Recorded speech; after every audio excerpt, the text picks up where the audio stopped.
The lamplight was a small, warm sun in the vast desert of the laboratory night.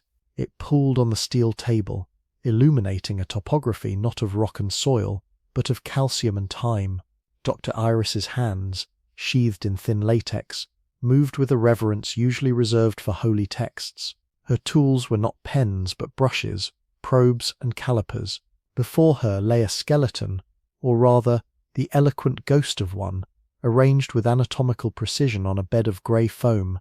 This was not a specimen from a battlefield or a plague pit, but from a quiet, forgotten corner of a temperate valley, carbon-dated to a twilight era before fields or fences. The bones were stained the colour of weak tea by millennia of intimate contact with the earth. Her examination was a form of listening. The marks upon these bones were not words, but they were a story nonetheless, etched by a lifetime of sun and wind, of hunger and satiety, of labour and rest. She began with the skull, cradling its surprising weight. The mandible was broad, the rami flaring out to anchor muscles of formidable strength. The teeth, worn nearly flat, told a tale of relentless chewing. The molars were not ground down by the soft processed starches of a later age, but by a gritty, fibrous diet of wild tubers, seeds and sinewy meat. Each tiny facet on the enamel was a record of a meal, a season, a year of survival. A slight overbite suggested a childhood diet that demanded forward thrusting of the jaw, perhaps to strip bark or crush marrow from bone. Her fingers traced the curve of the ribs, feeling the subtle variations in thickness. The bones of the upper body were dense, robust. The clavicles were thick as fingers, the humeri sculpted with pronounced deltoid tuberosities. This was a frame built for loading, for throwing, for digging, for carrying heavy burdens across rolling landscapes. She imagined the musculature that once sheathed this architecture, not the bulging vanity of a gym, but the lean, corded efficiency of a creature whose life depended on the power of its own body. The vertebrae showed the expected arthritic lipping of an individual who had lived many cycles of seasons, the body's quiet memorandum of a lifetime spent bending, lifting, walking. It was the femur, however, that held her gaze the longest. The long, graceful shaft was not perfectly smooth. Along its length, visible only in the raking light, were faint, longitudinal striations. To an untrained eye, they might be flaws. To Iris, they were a diary. These were harassed lines, faint shadows of arrested growth, laid down during childhood periods of illness or seasonal hunger. They spoke of winters where the body paused its vertical ambition to simply endure. Yet between these pale lines, the bone was dense, the cortical wall thick. This was a leg that had run, not in short, frantic bursts, but in the long, loping persistence of a hunter tracking prey to its exhaustion. The femoral neck was strong, the hip socket deep, a testament to miles walked under load, a geometry evolved for endurance.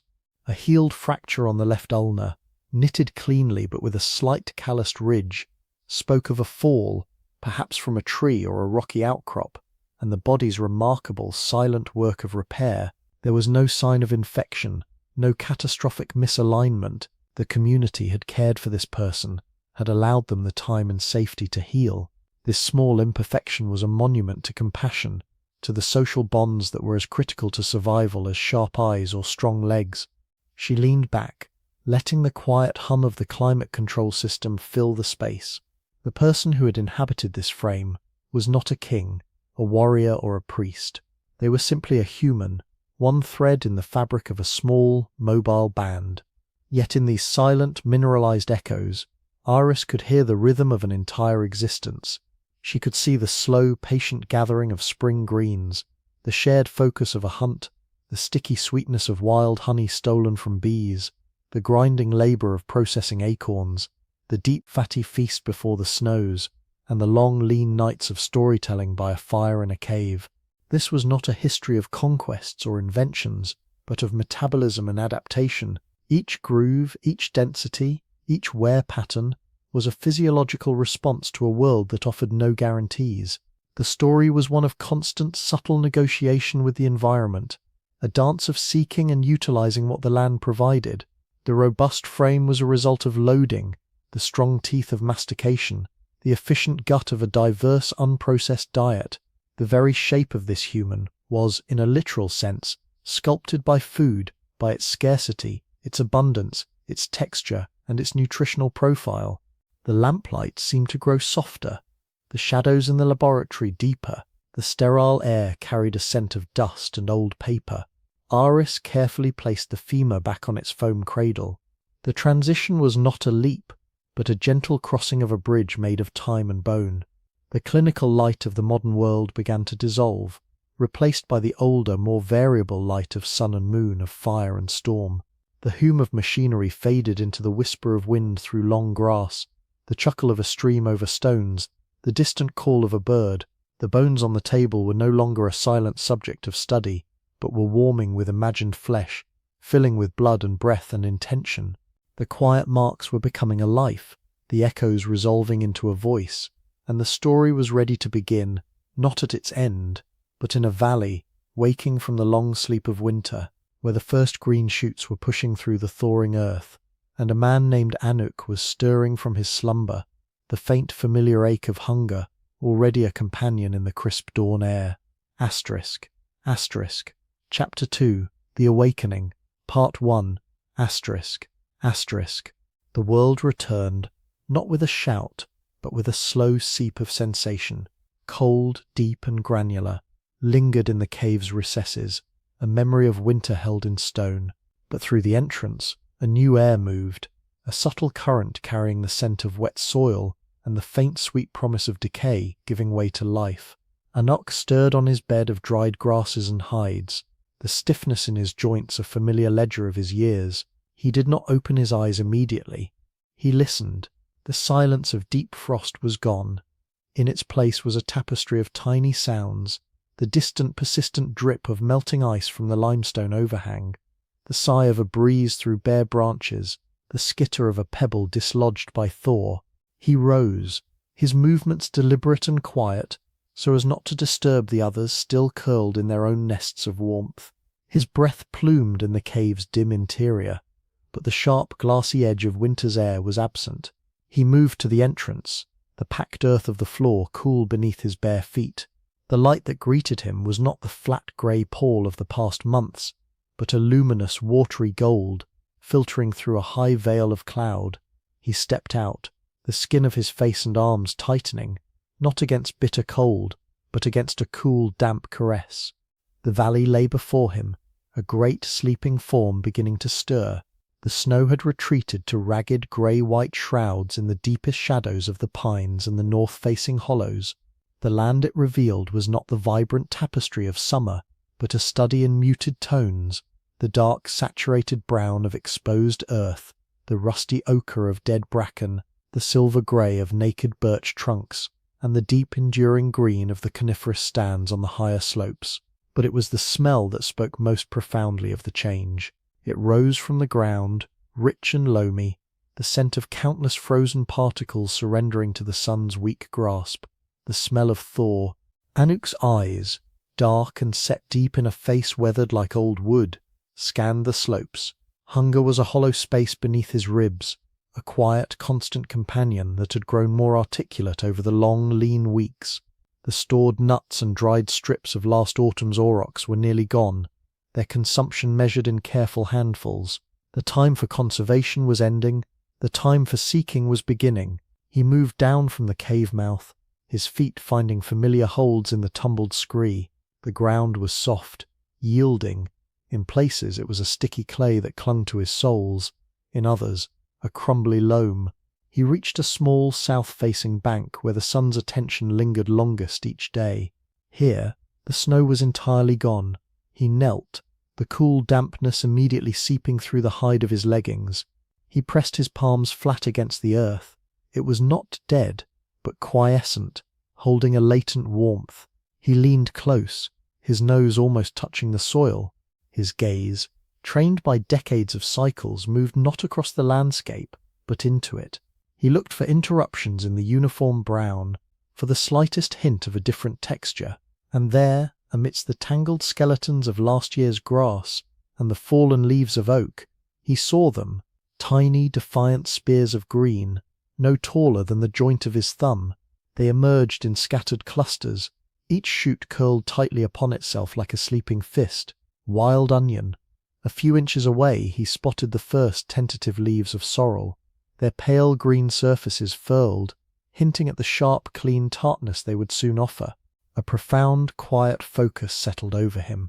This was not the frantic search of desperation, but the patient, reverent work of reacquaintance. He unslung a small woven pouch from his shoulder, made from strips of softened bark. With hands that were broad and strong, the knuckles enlarged, the nails thick and edged with a permanent line of earth, he began to work. His fingers did not tear or grab. They probed, gently parting the damp leaf litter and cool soil. He found the base of an onion shoot, his thumb and forefinger encircling it low, where the white stem began to swell into a nascent bulb. A slight firm pull, and it came free with a soft wet sound, bringing with it a clump of dark soil and a few trailing hair-like roots. He placed it in the pouch. The action was rhythmic, methodical. He moved on his knees, his body a low silhouette against the bank. The feel of the soil was a constant sensation. Gritty particles under his nails, the cool moisture against his skin, the surprising resistance of tiny rootlets from other plants. Each green shoot was a small victory, a direct transaction with the waking earth. The hunger within him, that hollow space, seemed to lean forward, attentive. This was not food that would fill it completely, not yet, but it was a promise. The bitter compounds in these first greens would stimulate his sluggish digestion after a winter of heavy stored fats and proteins. The scant sugars and vitamins they contained were a spark, a metabolic kindling. The sound of trickling water grew louder as he worked his way down the bank toward the stream that cut through the valley floor. It was not the muted gurgle of water under ice, but a clear musical chatter over stones. The stream was swollen with melt, running high and fast, its water the color of pale tea from the tannins of decaying leaves. He crouched at its edge, rinsing his hands. The cold was shocking, vivid, washing away the mud and waking his skin fully. He cupped a handful and drank. The water tasted of stone and forest, clean and alive.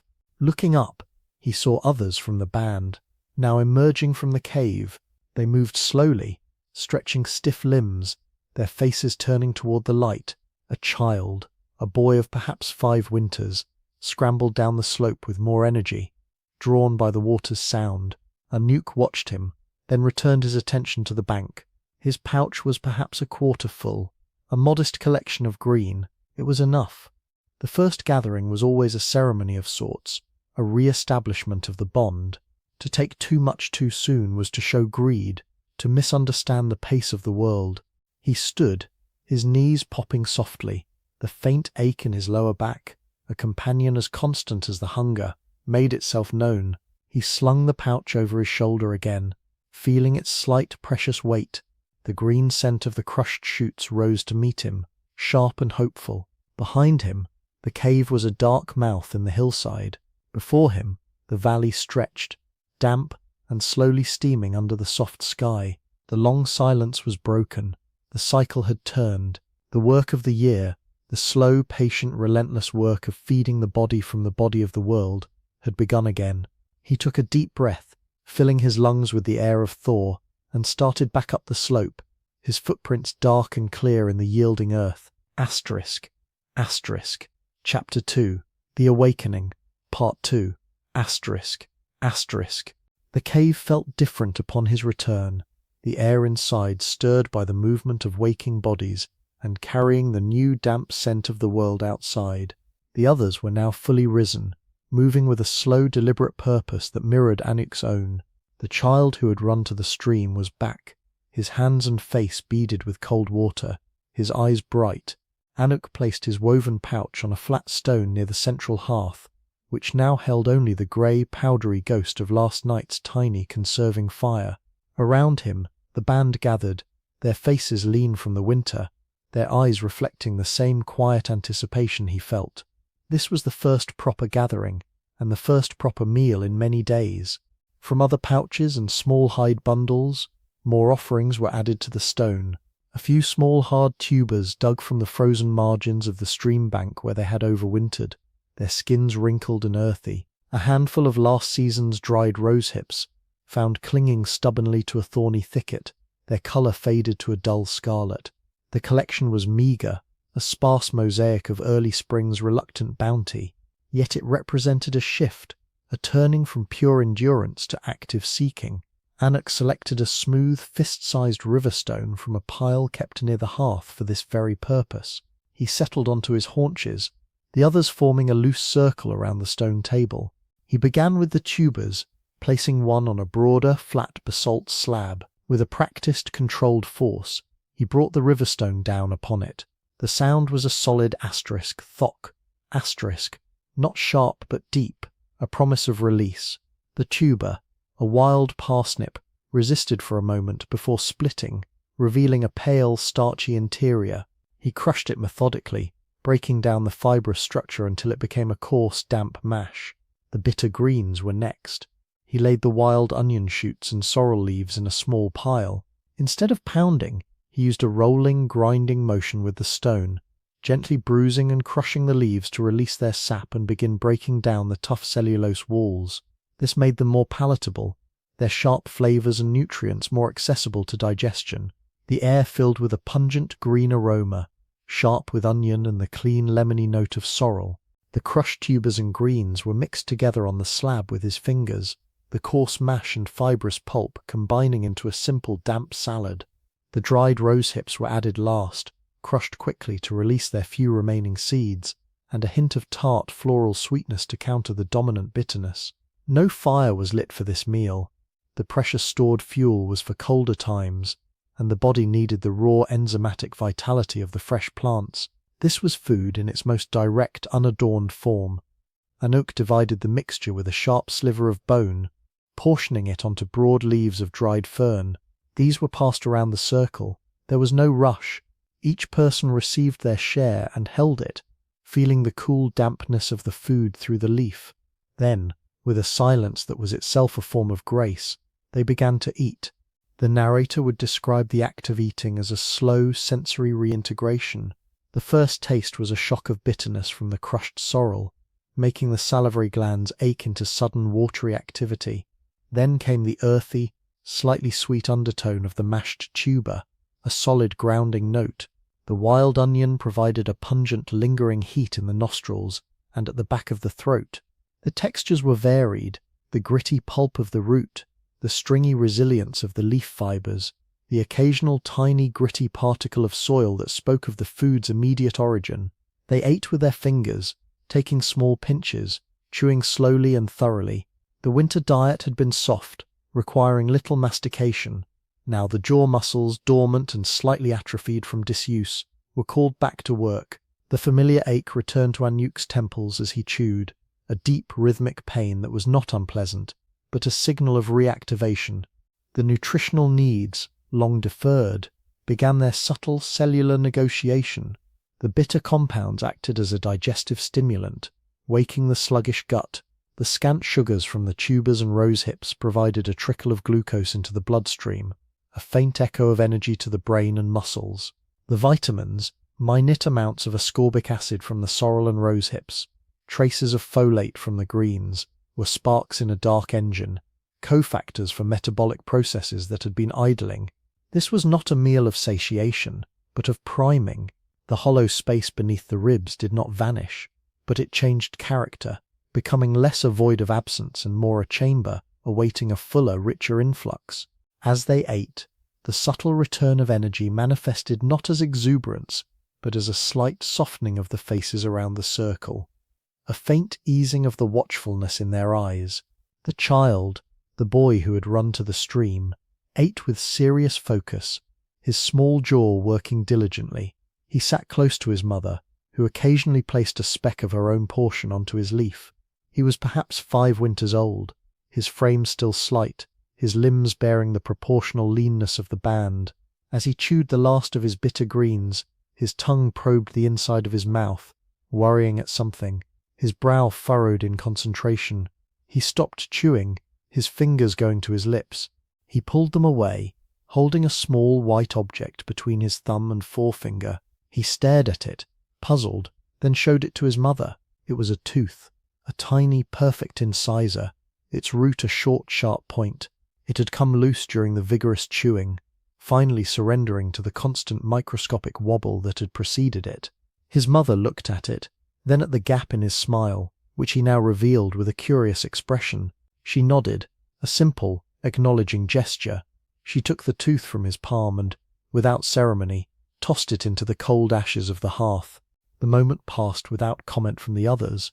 It was a mundane event, a minor physical milestone in the life of the band, yet it held a quiet significance. The loss of a baby tooth was a sign of growth, of the body's relentless progression through its stages. But this tooth, surrendered to a meal of crushed roots and bitter leaves, also hinted at the physical realities of their existence. The diet of tough, fibrous, often gritty food sculpted the jaw and wore the teeth, but it also ensured their straight alignment and strong implantation. The child's new tooth, already waiting beneath the gum, would erupt into a world that would continually test it, strengthening it through use. The tiny incisor in the ashes was a shed skin, a marker of time measured not in calendars, but in seasons of mastication. The meal was finished. The fern leaves, licked clean, were cast aside. A deep collective quiet settled over the group, the kind that follows a shared necessary act. The faint new energy hummed within them, a low current. Aurochs felt it in his own limbs, a slight lessening of the leaden feeling that had accompanied the final winter weeks. It was not strength, not yet, but the potential for strength. The promise of the green shoots was being kept, metabolically if not fully calorically. He looked around at his band, their faces illuminated by the grey light filtering from the cave mouth. The child was now exploring the gap in his teeth with his tongue, his earlier puzzlement replaced by a kind of fascination. The simple meal and the simple biological event were threads in the same fabric, the continuous, intimate dialogue between the body and the world that fed it. The awakening was not a single moment of spring's arrival, but this slow sensory process of re-engagement, the feel of soil, the taste of bitter greens, the ache of working jaws, the faint return of vitality, and the quiet physical evidence of a life progressing, one meal, one season, one lost tooth at a time. The long night was over. The work of the light half of the year had truly begun, and their bodies, tuned by millennia of such cycles, were remembering how to live within it. Asterisk. Asterisk. Chapter 3. The First Hunt of Spring. Asterisk. Asterisk. The promise of the green shoots and the faint energy from the bitter meal were not enough. The hollow beneath the ribs, momentarily placated, had grown articulate again, a deep resonant demand that the tender leaves could not answer. The band needed substance, the dense fatty protein that would rebuild winter-wasted muscle and stoke the metabolic fires for the work ahead. They needed meat, and so 3 mornings after the first gathering, Aurochs stood at the cave mouth with 2 others, their bodies taut with a focus that had shifted from patient seeking to deliberate pursuit. The hunters were not many. There was Aurochs, his movements economical, his eyes missing nothing. Beside him was Kale, younger, his frame leaner, but corded with the wiry strength of early adulthood, his breath pluming in the crisp dawn air. And there was Wren, a woman whose quiet endurance was legendary, her shoulders broad from a lifetime of carrying and digging. They carried no grand weapons, only what was essential. Each held a long, fire-hardened spear, its point sharpened to a wicked polished tip. Slung across their backs were small pouches of water skins made from animal bladders, and a few strips of dried meat for sustenance during the long walk. Their feet were bare, the soles thickened to leather, ready to read the land through touch. They had been watching for days.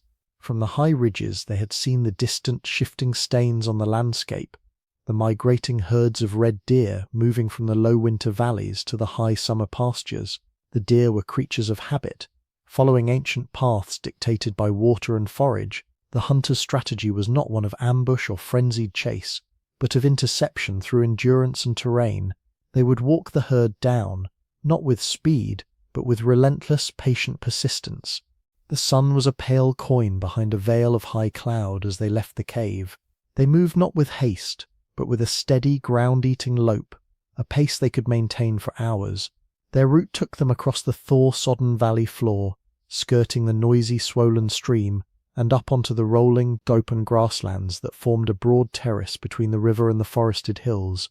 The air was cool and damp, smelling of wet earth and new grass. Their breathing settled into a rhythm, synchronized with their footfalls, a deep inhale through the nose, a controlled exhale through parted lips.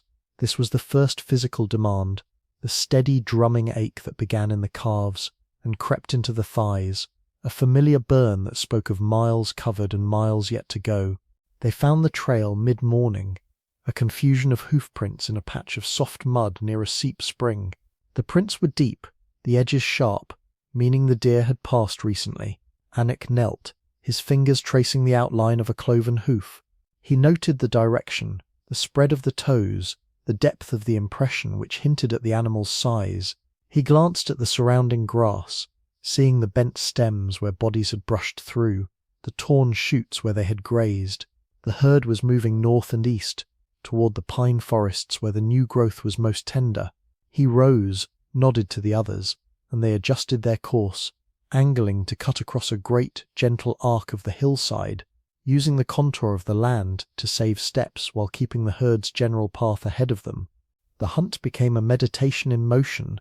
They walked in single file, Anik leading, his eyes scanning ahead and down, reading the story in the grass and soil. They spoke not with words, but with gestures, a raised hand to halt, a pointed finger to indicate a fresh dropping, a tilt of the head to suggest a change in direction. Their communication was a silent language of shared purpose, forged over countless such journeys.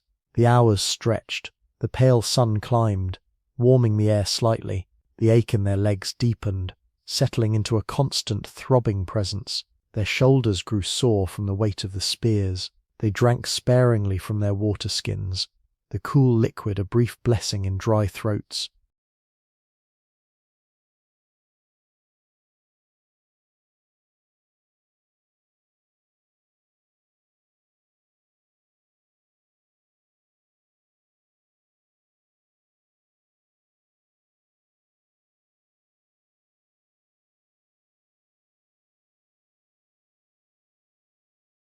Then, sudden stillness. The thunder of the fleeing herd faded into the distance.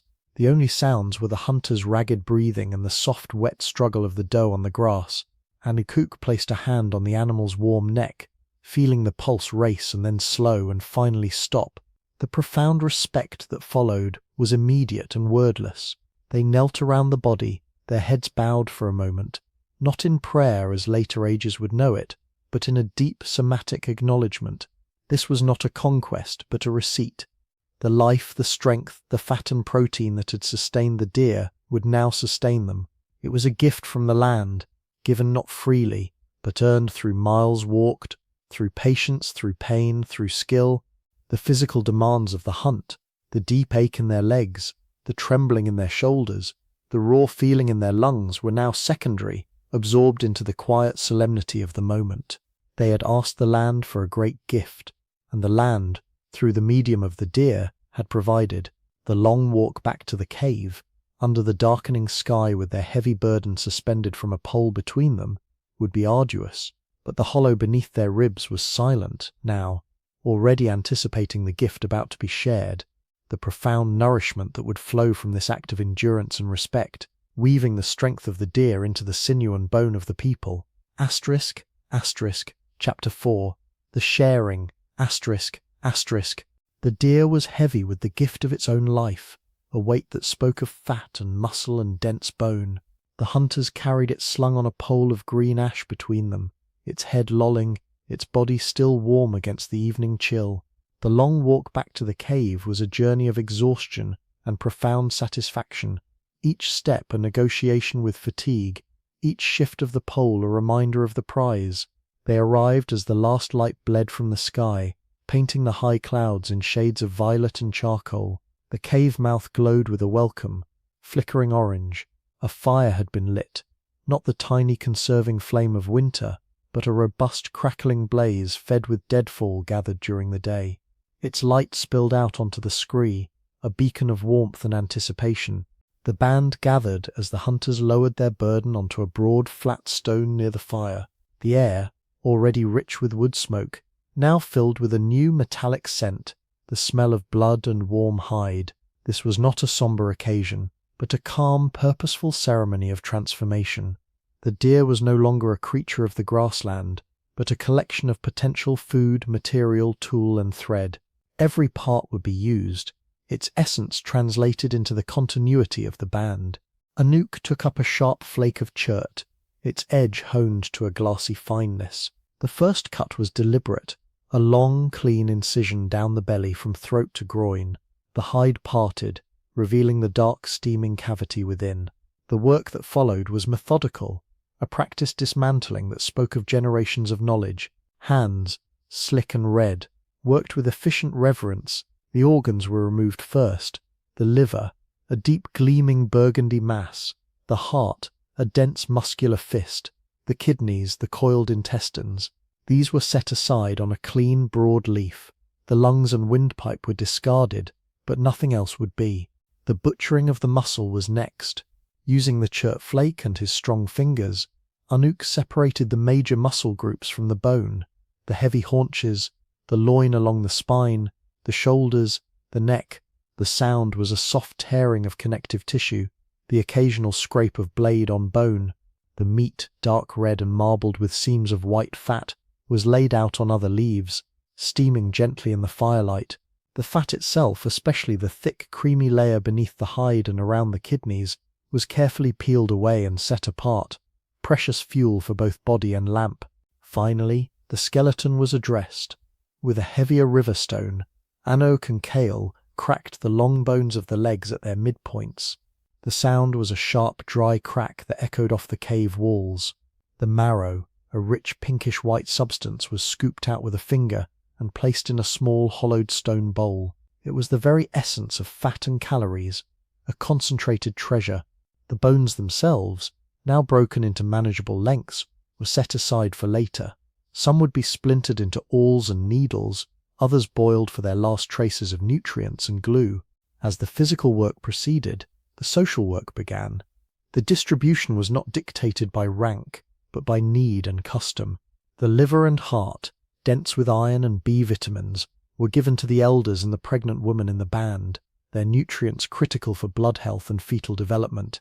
The marrow was shared in tiny, potent amounts, a rich paste smeared on bits of meat or eaten alone, its unctuous texture coating the mouth. The lean muscle meat was divided equally among all, each portion a dark, substantial lump. The fat was rendered slowly in a hide bag placed near the fire, the solid white chunks melting into clear golden liquid that would be stored and used for months. The narrator would explain the physiological symphony that began as the first morsels were consumed.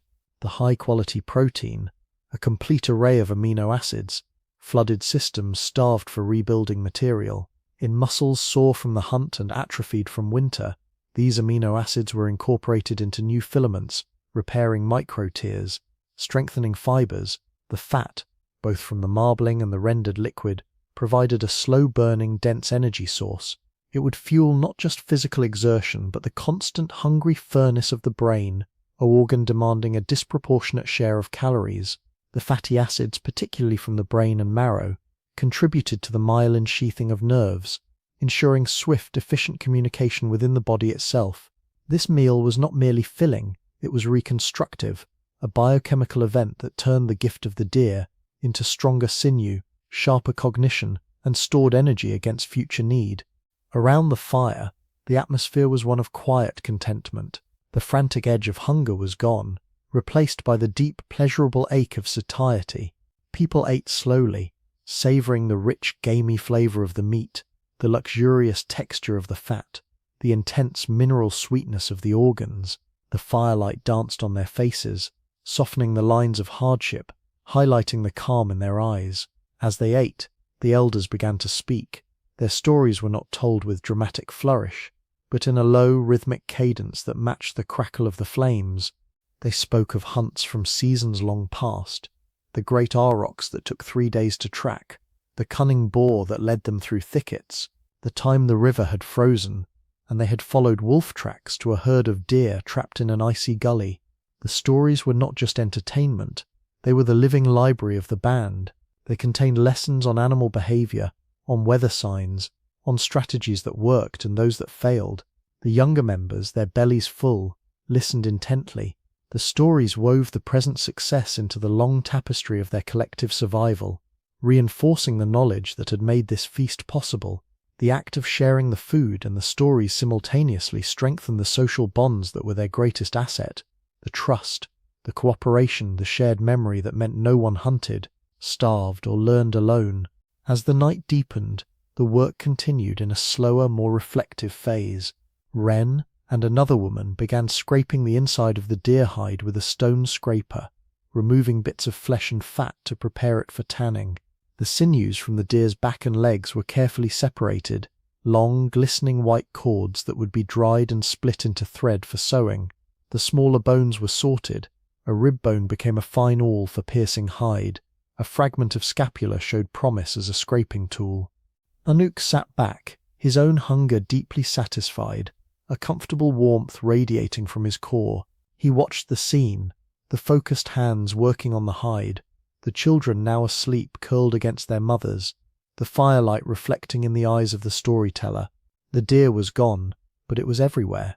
It was in the strength returning to their limbs, in the knowledge passed on in the stories, in the tools taking shape, in the hide that would become clothing, in the fat that would light their lamps. The sharing was complete. The gift had been received, honored, and disseminated through the very fabric of the band. The quiet hum of well-being within the cave was a tangible force, woven from full bellies, communal safety, and the deep, unspoken understanding that they were, for this night, in perfect balance with the world that fed them. The cycle of seeking and receiving had reached its peak, and in the warm, smoky dark, surrounded by the evidence of their unity, they rested, their bodies already translating the deer's final gift into the strength for tomorrow's continued life. Asterisk. Chapter 5. The River's Bounty. Asterisk. The deer's strength had been woven into them, a deep reserve of protein and fat that fueled the lengthening days. But the land's generosity was not a single note, it was a shifting melody. As the sun climbed higher, and the days grew thick with humidity, the band moved. They left the high cave, its cool darkness a memory of spring, and followed the watercourse downstream to where the river widened, slowed and grew generous in its own way. Here, on a bank of sun-warmed gravel and sand, beneath the dappled shade of ancient willows, they established their summer camp. The air hummed with insects and carried the rich, fecund smell of wet stone and aquatic plants. This was the season of the river's bounty, a different kind of harvest that demanded not endurance but a delicate, dexterous patience. The river was a broad, lazy ribbon of bronze and green, its surface reflecting the sky except where it broke over submerged rocks in chuckling riffles. Its gifts were not pursued across miles, but gathered from its very skin and bed. And Anouk stood at the water's edge at dawn, the cool mud oozing between his toes. His gaze was not on the distance, but on the shallows. The sunlight, penetrating the clear, amber-tinted water, revealed a submerged landscape of smooth stones and undulating sand, and there, nestled in the gravel beds, were the mussels. Dozens of them, their dark ridged shells barely distinguishable from the river stones, each a sealed vault of nourishment. He waded in, the water shockingly cold against his calves, then his thighs. The current tugged gently at his legs. He moved with a slow, shuffling step, feeling with his feet before placing his weight. His toes, sensitive as any hand, brushed against the smooth, oval shape of a shell. He bent at the waist, his hands plunging into the cool water. His fingers, broad and strong yet capable of astonishing delicacy, probed around the mussel, feeling its orientation. He did not simply yank. He worked his fingertips into the gravel beneath it, loosening its purchase, then with a firm, twisting pull freed it. He dropped it into a loosely woven basket floating beside him, tethered to his waist by a cord of twisted bark. This was work that sculpted the hands in a different manner than flint knapping or spear hafting. It was a relentless refinement of fine motor control. The fingertips, constantly abraded by sand and shell, developed tough yet sensitive pads. The small muscles of the hands and forearms, engaged in constant pinching, twisting, and careful probing, grew defined and tireless. It was a tactile dialogue with the riverbed, a conversation conducted entirely through touch and pressure.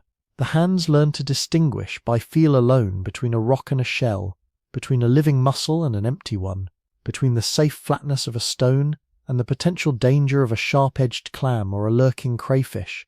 Along the bank, others were at work in the silty margins where the water plants grew. They gathered cattail shoots, peeling away the outer leaves to reveal the tender white core that tasted of cucumber and earth.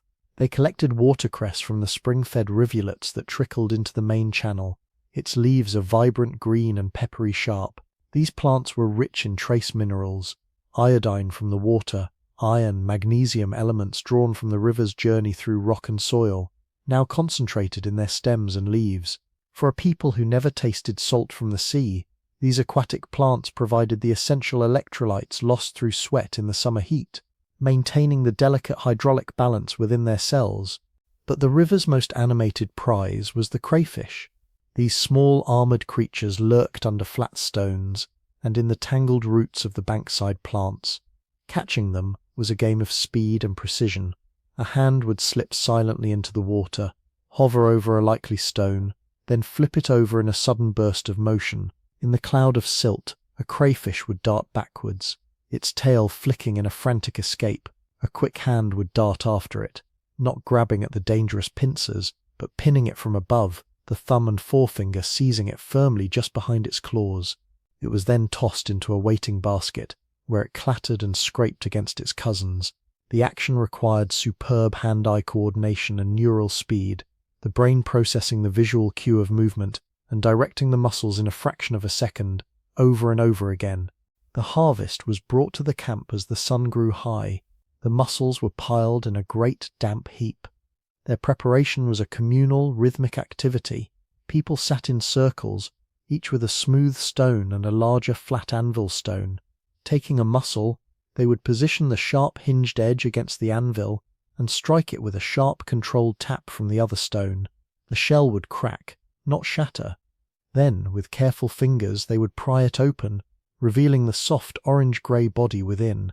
The meat was sliced free with a sharp flake of flint. The empty shells, iridescent on the inside like a clouded sky, were not discarded. They would be ground into powder for tempering clay, or used as scoops and spoons. The crayfish required a different approach. They were tossed onto the hot stones at the edge of the fire, where they writhed for a moment before their shells turned a brilliant fiery red. Once cooled, the shells were cracked open by hand, the sweet delicate tail meat extracted and eaten. The mussel meat, sometimes eaten raw, was often lightly warmed on a hot stone as well, its texture becoming tender, and its flavour concentrating into a deep briny richness. The narrator would detail the invisible feast occurring within their bodies as they consumed this aquatic harvest. The mussels and crayfish were powerhouses of omega-3 fatty acids, particularly DHA and EPA. These long-chain fats were not just fuel, they were essential architectural components. They integrated into the very membranes of brain cells, enhancing fluidity and facilitating the swift passage of neurotransmitters. This dietary influx supported cognitive function, the planning for autumn, the memory of berry patches, the social calculations of the band. In the joints, these same fats acted as lubricants and anti-inflammatory agents, soothing the aches earned from a life of loading and impact. The trace minerals from the water plants, the zinc, the selenium, the magnesium, acted as cofactors in hundreds of enzymatic processes, from energy production to immune response, ensuring their systems hummed with efficient vitality. The days by the river were long and full of this focused, hand-centered work. The diet was light yet profoundly nutritious, a complement to the heavy, fatty feasts of the hunts. It was a season of subtle strengthening, of neural sharpening and joint maintenance. As Anyuk sat in the willow shade, extracting the last morsel from a crayfish tail, he felt not the heavy satiety of meat, but a clean, humming vitality. His fingers, stained with river silt, moved with a sure, unconscious grace. The river's bounty required a different kind of strength, not the explosive power of the hunt, but the enduring, precise intelligence of the hand, and the quiet, cellular wisdom of a body receiving exactly what it needed from the cool, clear water flowing endlessly from the heart of the land. Chapter 6. The Honey Guide. Asterisk. Asterisk. The river's work had settled into a rhythm of cool water and sun-warmed stone, a season of delicate harvest. Yet within that rhythm, the land sometimes offered a singular, concentrated magic. It came not as a bounty spread across the gravel beds, but as a whispered secret, carried on a wing. The call was insistent, a sharp chattering asterisk chir asterisk that cut through the drowsy hum of midday. Anouk, rinsing his hands in the shallows, paused. He knew that sound.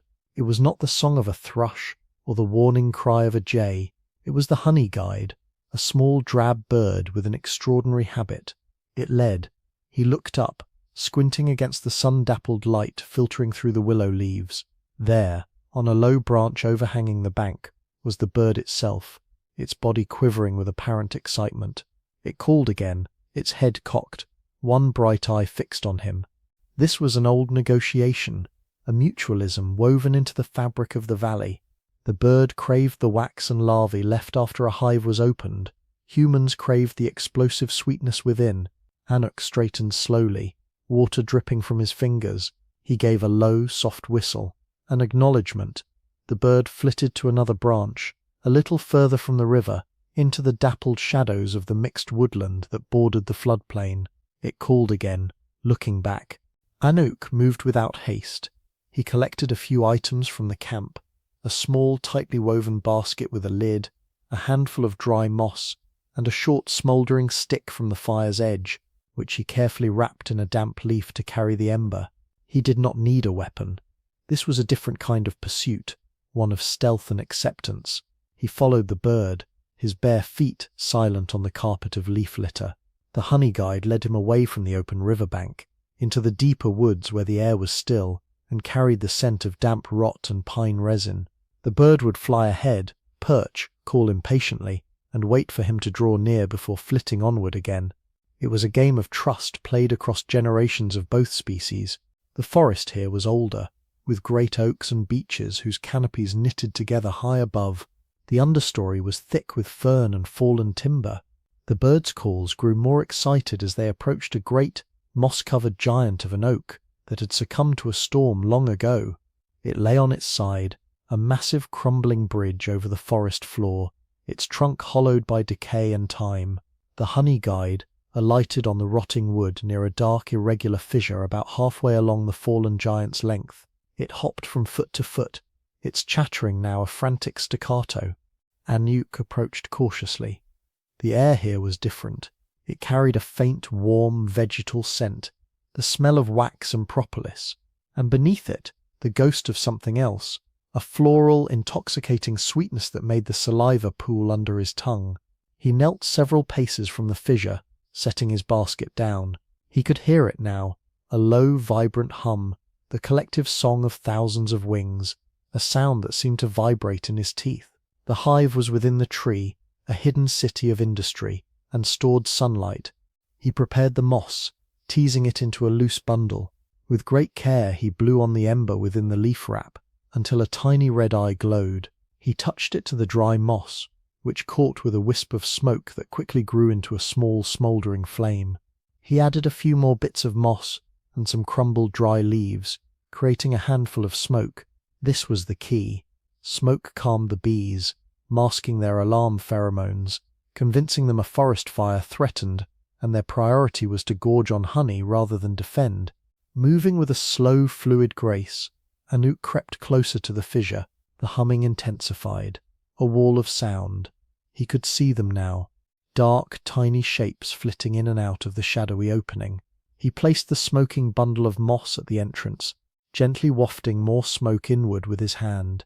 The bee-song changed pitch, becoming less agitated, more confused. He waited, letting the smoke do its work. A few guard bees buzzed around his head and hands. He did not swat. He remained still, accepting the first inquisitive sting on the back of his wrist as a price of entry. The pain was a sharp hot needle, followed by a spreading throb. Another found his neck. He breathed through it, the discomfort a tangible part of the transaction. When the activity at the entrance had slowed, he reached into the fissure. His hand, guided by memory and feel rather than sight, explored the interior. The wood was warm, almost vibrantly alive. His fingers brushed against a structure that was not wood, a papery, layered surface, brittle and delicate. The honeycomb. He felt its hexagonal geometry, the perfect architecture of wax. Gently, he broke off a piece, the size of his palm. It came away with a soft tearing sound. He brought it out into the light. It was a masterpiece of amber and cream. The wax comb, a pale, fragile gold, was capped over each cell with a slightly darker seal of wax. Some cells were open, glistening with a clear, viscous liquid. Others were sealed, holding their secrets intact.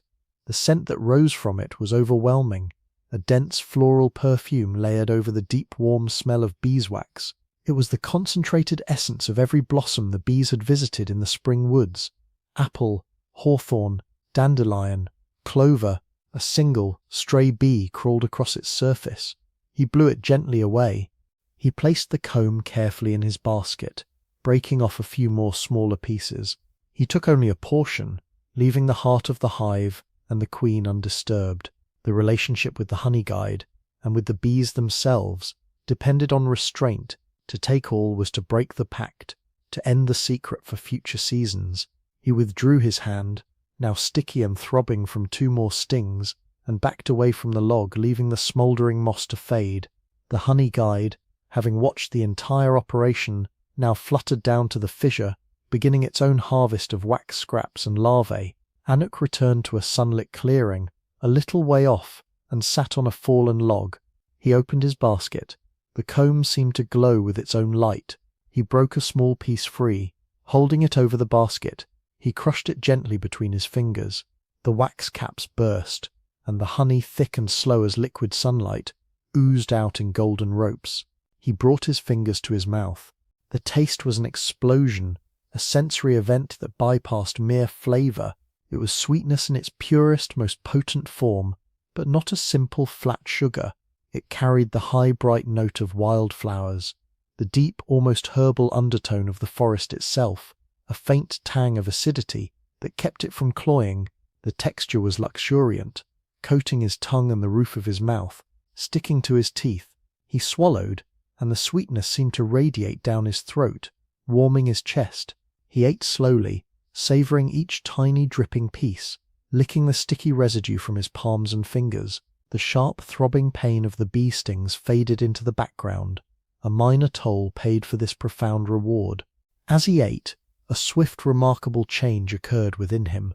The simple sugars, fructose and glucose, required almost no digestion. They were absorbed directly through the mucous membranes of his mouth and stomach, flooding into his bloodstream. The effect was nearly instantaneous. The mild background fatigue of the day vanished, replaced by a clear, sharp alertness.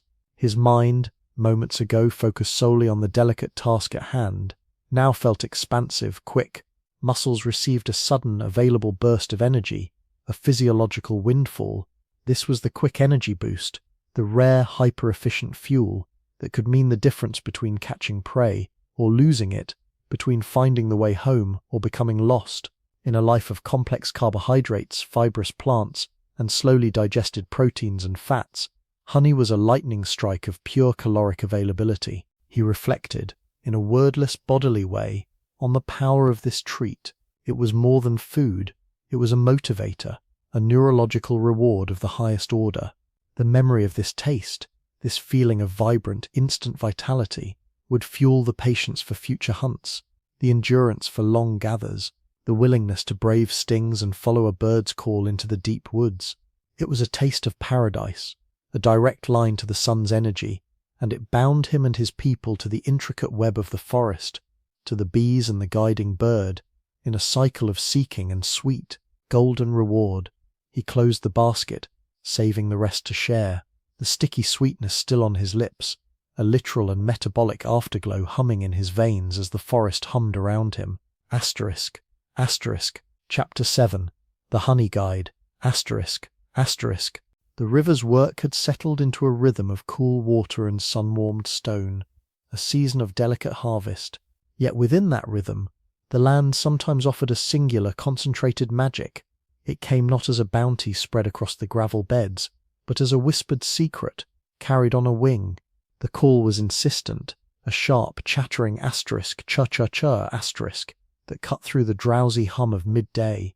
Anak, rinsing his hands in the shallows, paused. He knew that sound. It was not the song of a thrush or the warning cry of a jay. It was the honey guide, a small drab bird with an extraordinary habit. It led. He looked up, squinting against the sun-dappled light filtering through the willow leaves. There, on a low branch overhanging the bank, was the bird itself, its body quivering with apparent excitement. It called again, its head cocked, one bright eye fixed on him. This was an old negotiation, a mutualism woven into the fabric of the valley. The bird craved the wax and larvae left after a hive was opened. Humans craved the explosive sweetness within. Anuk straightened slowly, water dripping from his fingers. He gave a low, soft whistle, an acknowledgement. The bird flitted to another branch, a little further from the river, into the dappled shadows of the mixed woodland that bordered the floodplain. It called again, looking back. Anakim moved without haste. He collected a few items from the camp, a small, tightly woven basket with a lid, a handful of dry moss, and a short smouldering stick from the fire's edge, which he carefully wrapped in a damp leaf to carry the ember. He did not need a weapon. This was a different kind of pursuit, one of stealth and acceptance. He followed the bird, his bare feet silent on the carpet of leaf litter. The honey guide led him away from the open riverbank, into the deeper woods where the air was still, and carried the scent of damp rot and pine resin. The bird would fly ahead, perch, call impatiently, and wait for him to draw near before flitting onward again. It was a game of trust played across generations of both species.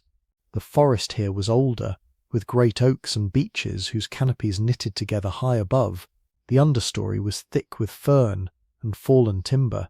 The birds' calls grew more excited as they approached a great, moss-covered giant of an oak that had succumbed to a storm long ago. It lay on its side, a massive crumbling bridge over the forest floor, its trunk hollowed by decay and time. The honey guide alighted on the rotting wood near a dark, irregular fissure about halfway along the fallen giant's length. It hopped from foot to foot, its chattering now a frantic staccato. Anak approached cautiously. The air here was different. It carried a faint, warm, vegetal scent, the smell of wax and propolis, and beneath it, the ghost of something else, a floral, intoxicating sweetness that made the saliva pool under his tongue. He knelt several paces from the fissure, setting his basket down. He could hear it now, a low, vibrant hum, the collective song of thousands of wings, a sound that seemed to vibrate in his teeth.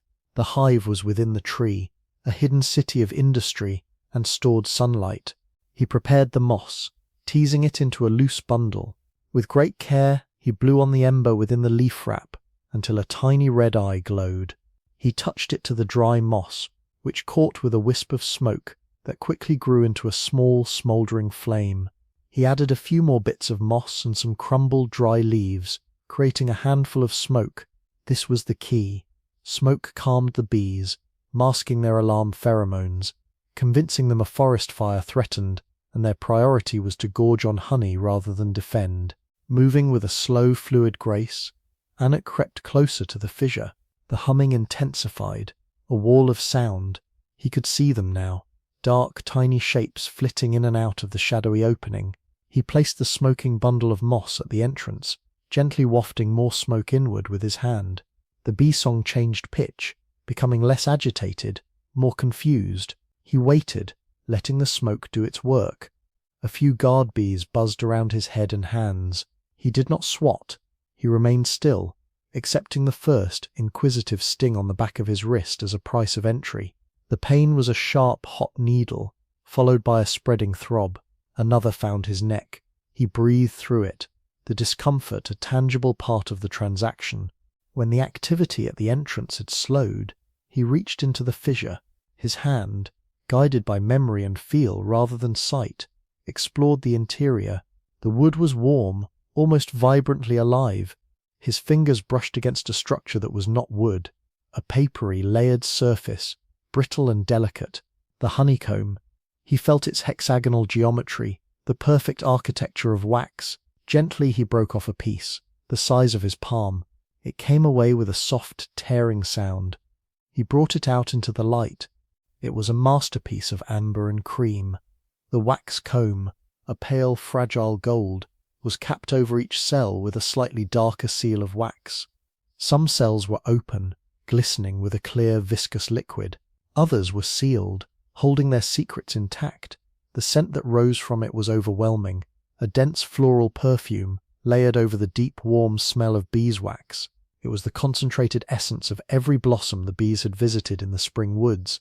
Apple, hawthorn, dandelion, clover. A single stray bee crawled across its surface. He blew it gently away. He placed the comb carefully in his basket, breaking off a few more smaller pieces. He took only a portion, leaving the heart of the hive and the queen undisturbed.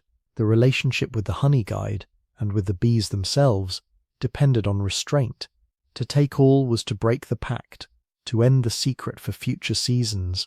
He withdrew his hand, now sticky and throbbing from 2 more stings, and backed away from the log, leaving the smouldering moss to fade. The honey guide, having watched the entire operation, now fluttered down to the fissure, beginning its own harvest of wax scraps and lava. Anak returned to a sunlit clearing, a little way off, and sat on a fallen log. He opened his basket. The comb seemed to glow with its own light. He broke a small piece free, holding it over the basket. He crushed it gently between his fingers. The wax caps burst, and the honey, thick and slow as liquid sunlight, oozed out in golden ropes. He brought his fingers to his mouth. The taste was an explosion, a sensory event that bypassed mere flavor. It was sweetness in its purest, most potent form, but not a simple flat sugar. It carried the high, bright note of wildflowers, the deep, almost herbal undertone of the forest itself, a faint tang of acidity that kept it from cloying. The texture was luxuriant, coating his tongue and the roof of his mouth, sticking to his teeth. He swallowed, and the sweetness seemed to radiate down his throat, warming his chest. He ate slowly, savoring each tiny, dripping piece, licking the sticky residue from his palms and fingers. The sharp, throbbing pain of the bee stings faded into the background, a minor toll paid for this profound reward. As he ate, a swift, remarkable change occurred within him. The simple sugars, fructose and glucose, required almost no digestion. They were absorbed directly through the mucous membranes of his mouth and stomach, flooding into his bloodstream. The effect was nearly instantaneous. The mild background fatigue of the day vanished, replaced by a clear, sharp alertness. His mind, moments ago focused solely on the delicate task at hand, now felt expansive, quick. Muscles received a sudden, available burst of energy, a physiological windfall.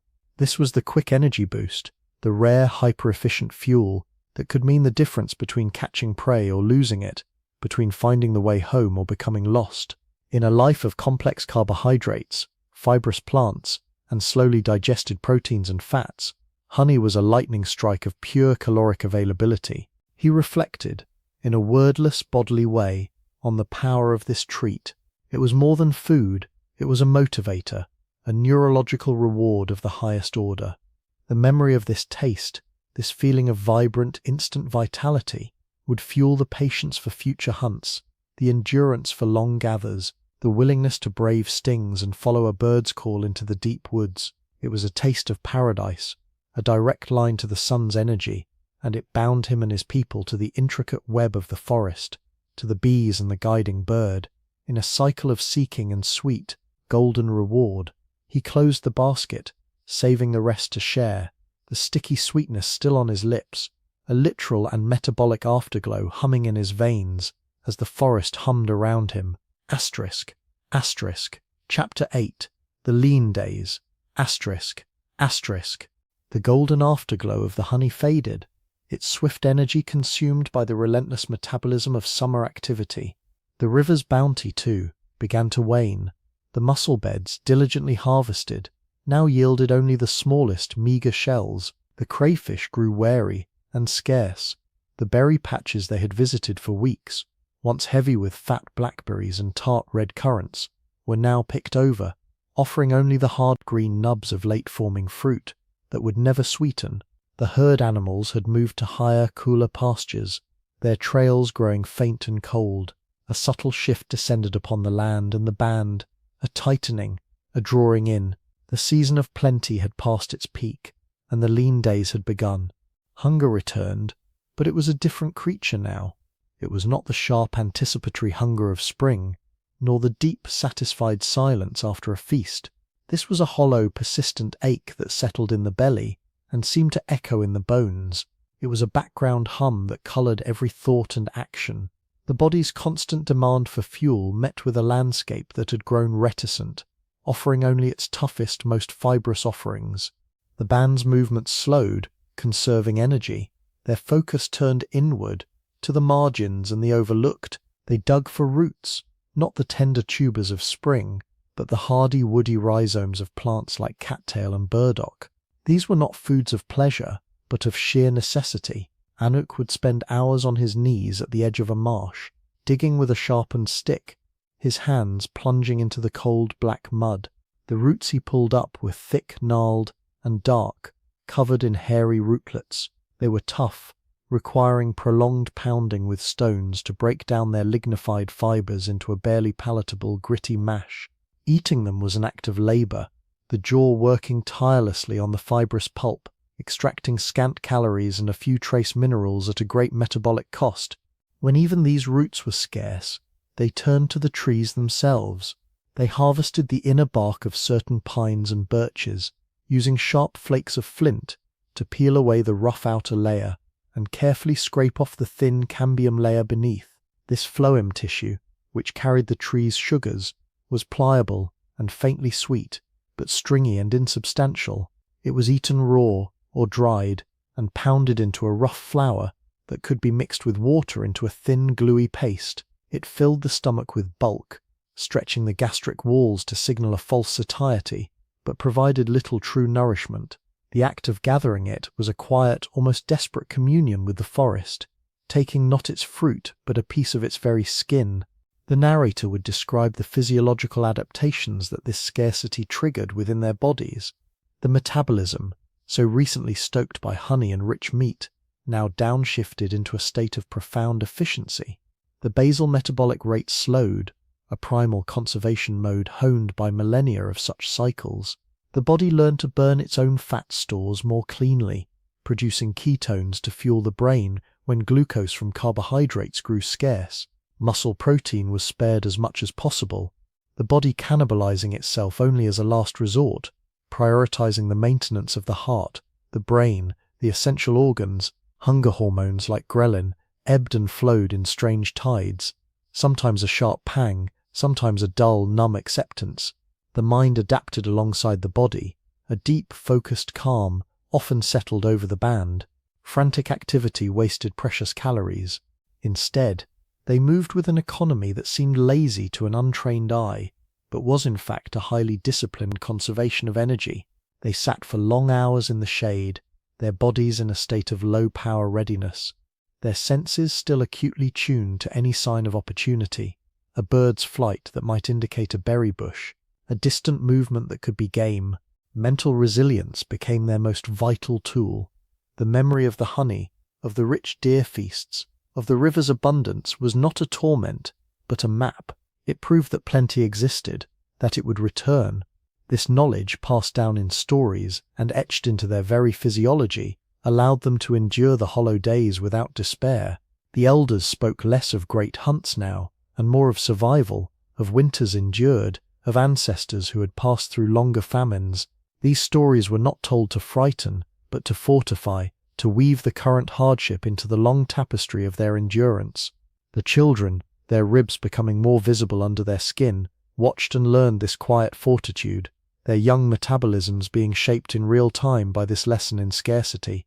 Auroch felt the leanness in his own frame, the way his hip bones pressed more sharply against his skin when he lay down at night. The constant, low-grade hunger was a familiar companion, an old teacher. He knew his body was drawing on the fat reserves built from the spring deer and the summer's river harvest.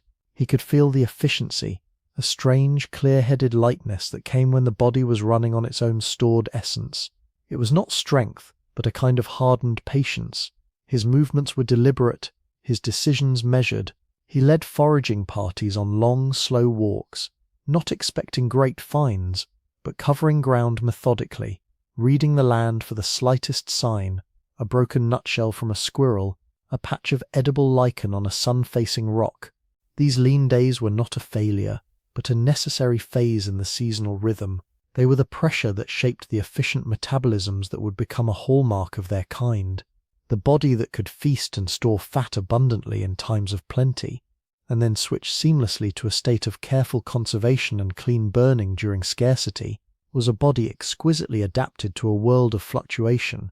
The mental toughness forged in these weeks, the ability to persist, to hope without evidence, to cooperate under strain, was as critical to survival as any physical skill. As the sun beat down on the quiet, slow-moving band, their hollow bellies and focused minds were engaged in a deep, ancient dialogue with scarcity itself, a dialogue that would, in time, ensure that when the land offered its next gift, they would be alive, lean and ready to receive it, their bodies and spirits tempered by the quiet, grinding wisdom of the lean days. Asterisk. Chapter 8. The Autumn Harvest. Part 1. Asterisk. The lean days had honed them, pared their bodies to resilient wire, and sharpened their eyes to a desperate acuity. It was in this state of hardened patience that the land, as if rewarding their endurance, unveiled its greatest, most laborious gift. The transition was subtle at first, a shift in the light from the white glare of high summer to a deeper golden hue that gilded the world each afternoon. The air lost its humid weight, carrying instead the crisp, clean scent of drying grass and distant wood smoke from lightning-struck trees. Then, one morning, as Anouk led a foraging party along a high ridge, they saw it, spread across the next valley, flowing over the hills like a second, rust-coloured sea beneath the green canopy, was a vast oak woodland, and the ground beneath those ancient spreading trees was not merely earth, it was a continuous bumpy carpet of brown acorns, thousands upon thousands of them, littering the leaf-strewn floor in a profusion that seemed impossible after the recent scarcity. They lay in drifts in the hollows, scattered across the open glades, nestled among the roots of their parent trees. Some were still in their caps, looking like tiny rustic bowls. Others were bare, their shells polished smooth by rain and friction. They varied in size and shade, from the small dark nuts of the black oak to the fat pale ovals of the white oak, but they all represented the same thing, a monumental store of carbohydrates, a potential flour that could see the band through the coming winter. This was not a fleeting bounty like berries, or a single heavy carcass. This was a harvest that demanded time, communal labour, and a specific patient alchemy. The band descended into the oak valley with a quiet reverence. The air here was different, cooler and still, smelling of damp leaves and the faint tannic scent of the nuts themselves. The first task was simply to gather. They spread out beneath the cathedral-like canopy, each person carrying a large, flexible basket or a hide slung between two poles. The work was rhythmic and meditative. They moved in a steady stoop, their backs and legs already strong from a life of loading, now engaged in a new pattern of bending and rising. Hands, calloused and deft, swept across the forest floor, scooping up acorns by the handful, discarding the occasional twig or leaf. The sound was a soft, constant rustle, and the light asterisk click-clack asterisk of nutshells tumbling against each other. It was communal, but in a dispersed, peaceful way. Each person worked their own patch, yet their collective effort gradually filled the containers. The children helped, their small hands quick, learning the motion and the importance of the task. The upper body strength required for carrying the increasingly heavy baskets back to a central clearing was built not through a single effort, but through countless repetitions, the shoulders and arms adapting to the steady bearing load. But the acorns, in their raw state, were a locked treasure. They were packed with life-sustaining starch and oil, but also guarded by bitter, astringent tannins, chemical defenses meant to deter pests. To humans, these tannins were not only unpalatable but could bind to proteins and minerals, inhibiting digestion and causing distress. The knowledge of unlocking the acorn's goodness was as vital as finding them. The band moved their camp to the edge of the oak wood, near a clear, fast-flowing stream that chattered over a bed of rounded stones. Here the second, more delicate phase of the harvest began. Using round stones with natural depressions or shallow baskets woven tight enough to hold the nuts, they cracked the acorn shells. It was a careful percussion, a sharp controlled tap to split the brittle casing without pulverizing the meat within. Then, with stained fingers, they picked out the nut meats, which were pale, hard, and waxy. These were collected in large, loosely woven leaching baskets made of willow withes. These baskets were not watertight, they were designed to be permeable. The leaching process was an exercise in hydrological patience. The baskets, brimming with crushed acorn meal, were submerged in the cool, flowing water of the stream, anchored with heavy stones. The current, constant and gentle, did the silent work, hour by hour, day by day. The tea-coloured tannins seeped from the meal, streaming away in faint amber wisps that dissolved into the larger flow. The water was changed periodically. The baskets lifted and the meal stirred by hand to expose new surfaces. It was a task that required no great strength but immense attentiveness, a ritual of purification. The band took turns tending the leaching baskets, their days measured by the gradual fading of the bitter stain from the water and the sweetening smell of the damp meal. It was time spent in the sound of the stream, the dappled light, the quiet company of a shared purposeful wait. Once the leaching was complete, tested by tasting a tiny bit of the meal for any lingering bitterness, the final transformation began. The damp, pale acorn mash was spread on broad, flat stones in the sun to dry slightly. Then it was ground. This was the most physically demanding part of the labour, a direct, grinding application of force. They used handstones, smooth oblong river rocks against larger stationary quernstones with shallow concave surfaces. Sitting or kneeling, a person would take a handful of the damp meal and with a firm circular motion of the wrist and forearm, grind it down. The sound was a low, gritty rasp, a song of reduction. The meal became finer and finer, passing through a progression of textures, from coarse grit to a consistency like fine sand, and finally, with persistent effort, to a soft pale flour. The labour was immense, a caloric expenditure paid in advance for a future caloric return. The muscles of the forearms, shoulders and back burned with a deep, fatiguing ache. Hands grew raw from friction, but it was a shared ache, a rhythmic, almost ceremonial pain. People took turns at the grinding stones, the work passing from one pair of hands to another in an unbroken chain. The rhythmic scraping became the heartbeat of the camp. As they worked, a fine, pale dust filled the air, smelling faintly nutty and sweet. The pile of finished flour grew in a woven basket, a tangible monument to their collective effort, a soft, pale mountain that represented security, the conversion of countless tiny, bitter nuts into a vital, digestible store of energy.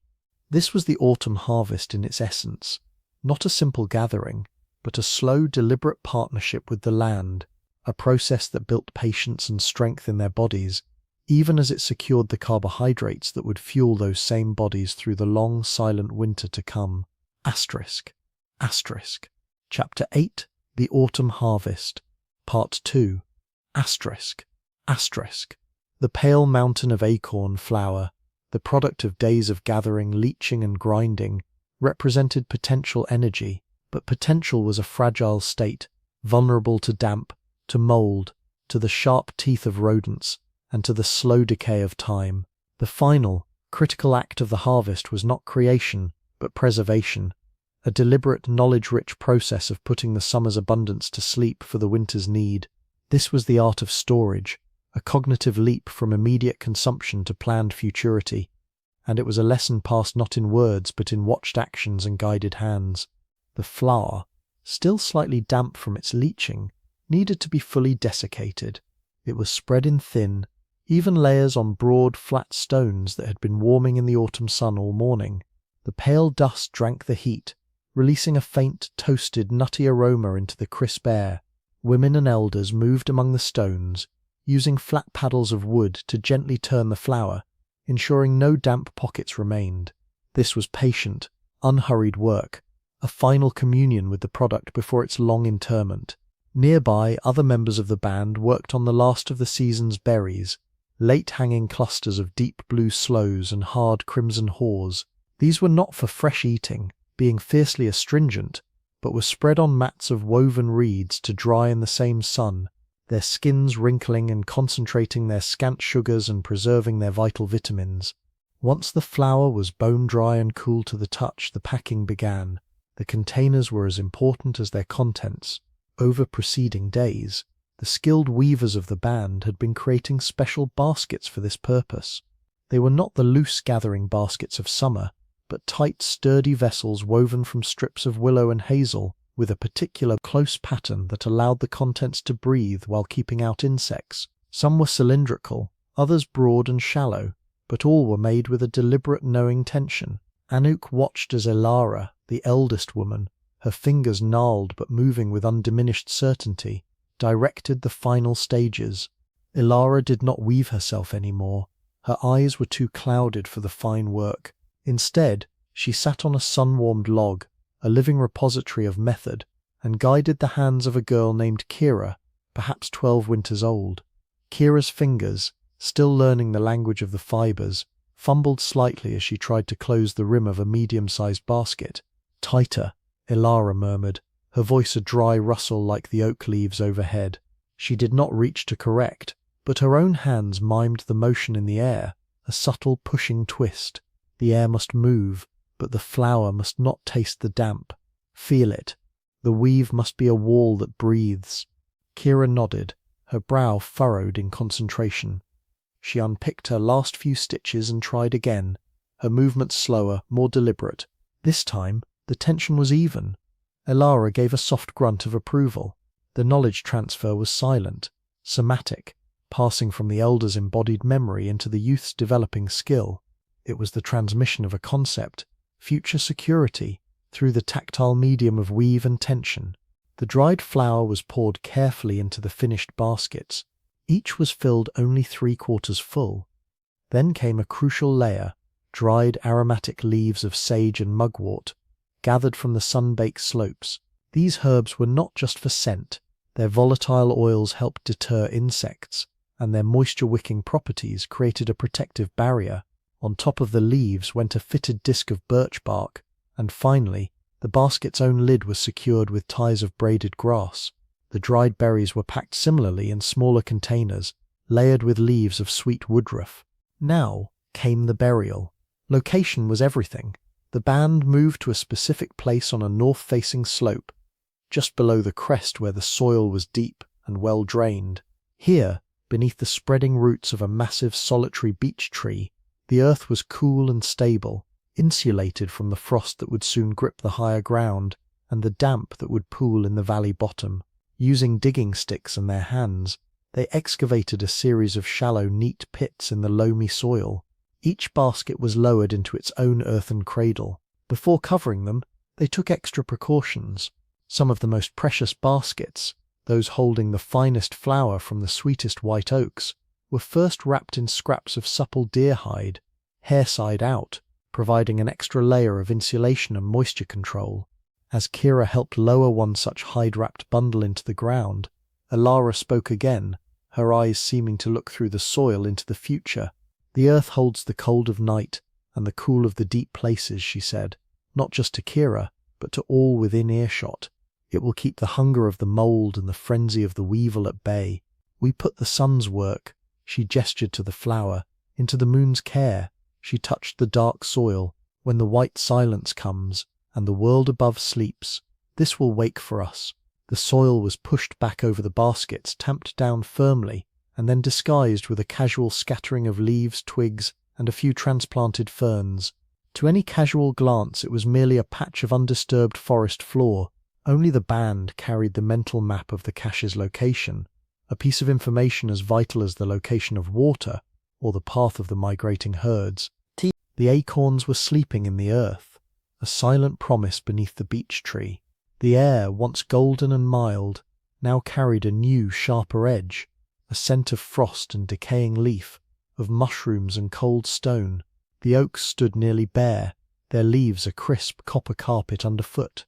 The band's bodies, still lean from the summer's trials but strengthened by the rhythmic labour of the harvest, now faced the season's final, most demanding test. The last great hunt was not a matter of opportunistic pursuit. It was a deliberate, coordinated assault on the largest source of meat and fat the valley offered, the aurochs. This was not the chase of a single deer, but a complex communal operation targeting a beast that stood as tall as a man at the shoulder, a creature of immense power and profound wariness. Success would require more than endurance. It would require a symphony of silent communication and flawless teamwork, a final exhausting expenditure of energy to secure the ultimate prize before the world locked in ice. The planning began days before, around the evening fire. The hunters, Anyuk, Kale, Ren, and two others, a quiet man named Tor, and a swift youth named Finn, did not speak in lengthy discussion. Their communication was a language of gestures, of sticks drawn in the ash, of glances that carried volumes. Arnuk had been scouting. He had found the signs, the massive rounded droppings in a high meadow, the deep splayed hoofprints in the mud of a wallow, the distinctive torn-up patches of turf where the great bulls had rutted. The small herd, perhaps 6 animals including cows and a single old bull, was moving through a series of interconnected valleys to the east, following the last of the drying grasses. The hunter's strategy was not to confront but to channel, to harass, to guide the beasts into a place of their own choosing. At dawn on the day of the hunt, the band split. The main group of hunters, led by Anyuk, would be the drivers, the persistent shadow. Another smaller group, including the elders and older children, would take a longer, circular route to a place known as the Stone Throat, a narrow, steep-sided defile where the valley pinched between 2 cliffs of weathered granite. Their job was to remain hidden along the rim, ready to act as beaters if needed, to shout and throw stones to prevent the aurochs from bolting up the sides if the chase turned that way.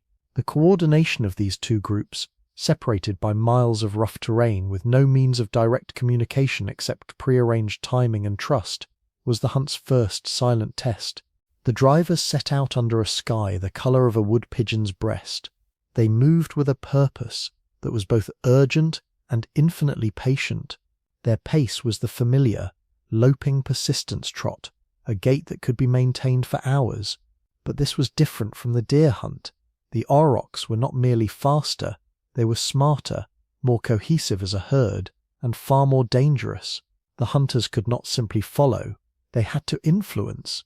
As they closed the distance and sighted the dark, shaggy forms grazing in a misty hollow, their real work began. Communication was everything, and it was wordless. A raised fist from Anyuk meant halt, melt into the landscape. A flat hand, waved slowly side to side, meant spread out, form a wide, loose crescent behind the herd. A pointed finger, then a sweeping motion, indicated the direction they needed to gently pressure the animals to move. They used the terrain as a tool, staying downwind, using folds in the land to conceal their approach. When the herd began to drift, as herds do, in a direction other than the desired one towards the Stone Throat, a hunter would reveal themselves, not with a shout, but by simply stepping into view on a rise, a silent, threatening silhouette. The aurochs would start, their great heads swinging up, and shift their movement away from the perceived threat. Then that hunter would vanish, and another would appear minutes later from a different angle, applying pressure from another point on the crescent. It was a slow, delicate, exhausting game of psychological herding, a dialogue of pressure and release conducted over miles of rolling, autumn-bright hillside. The chase, when the aurochs finally understood the trap and began to run in earnest, was not a sprint, but a marathon of agony. The hunters broke into a run, but it was a specific, sustainable run. This was persistence hunting in its purest, most grueling form. The human body, for all its lack of raw speed, possessed a singular adaptation, the ability to cool itself efficiently through sweating. As they ran, their bodies poured with sweat, a saline film that evaporated in the cool air, carrying away the immense heat generated by their labouring muscles. The aurochs, massive and insulated by thick hides and fur, had no such mechanism. They cooled by panting and were built for explosive bursts of speed, not for distance.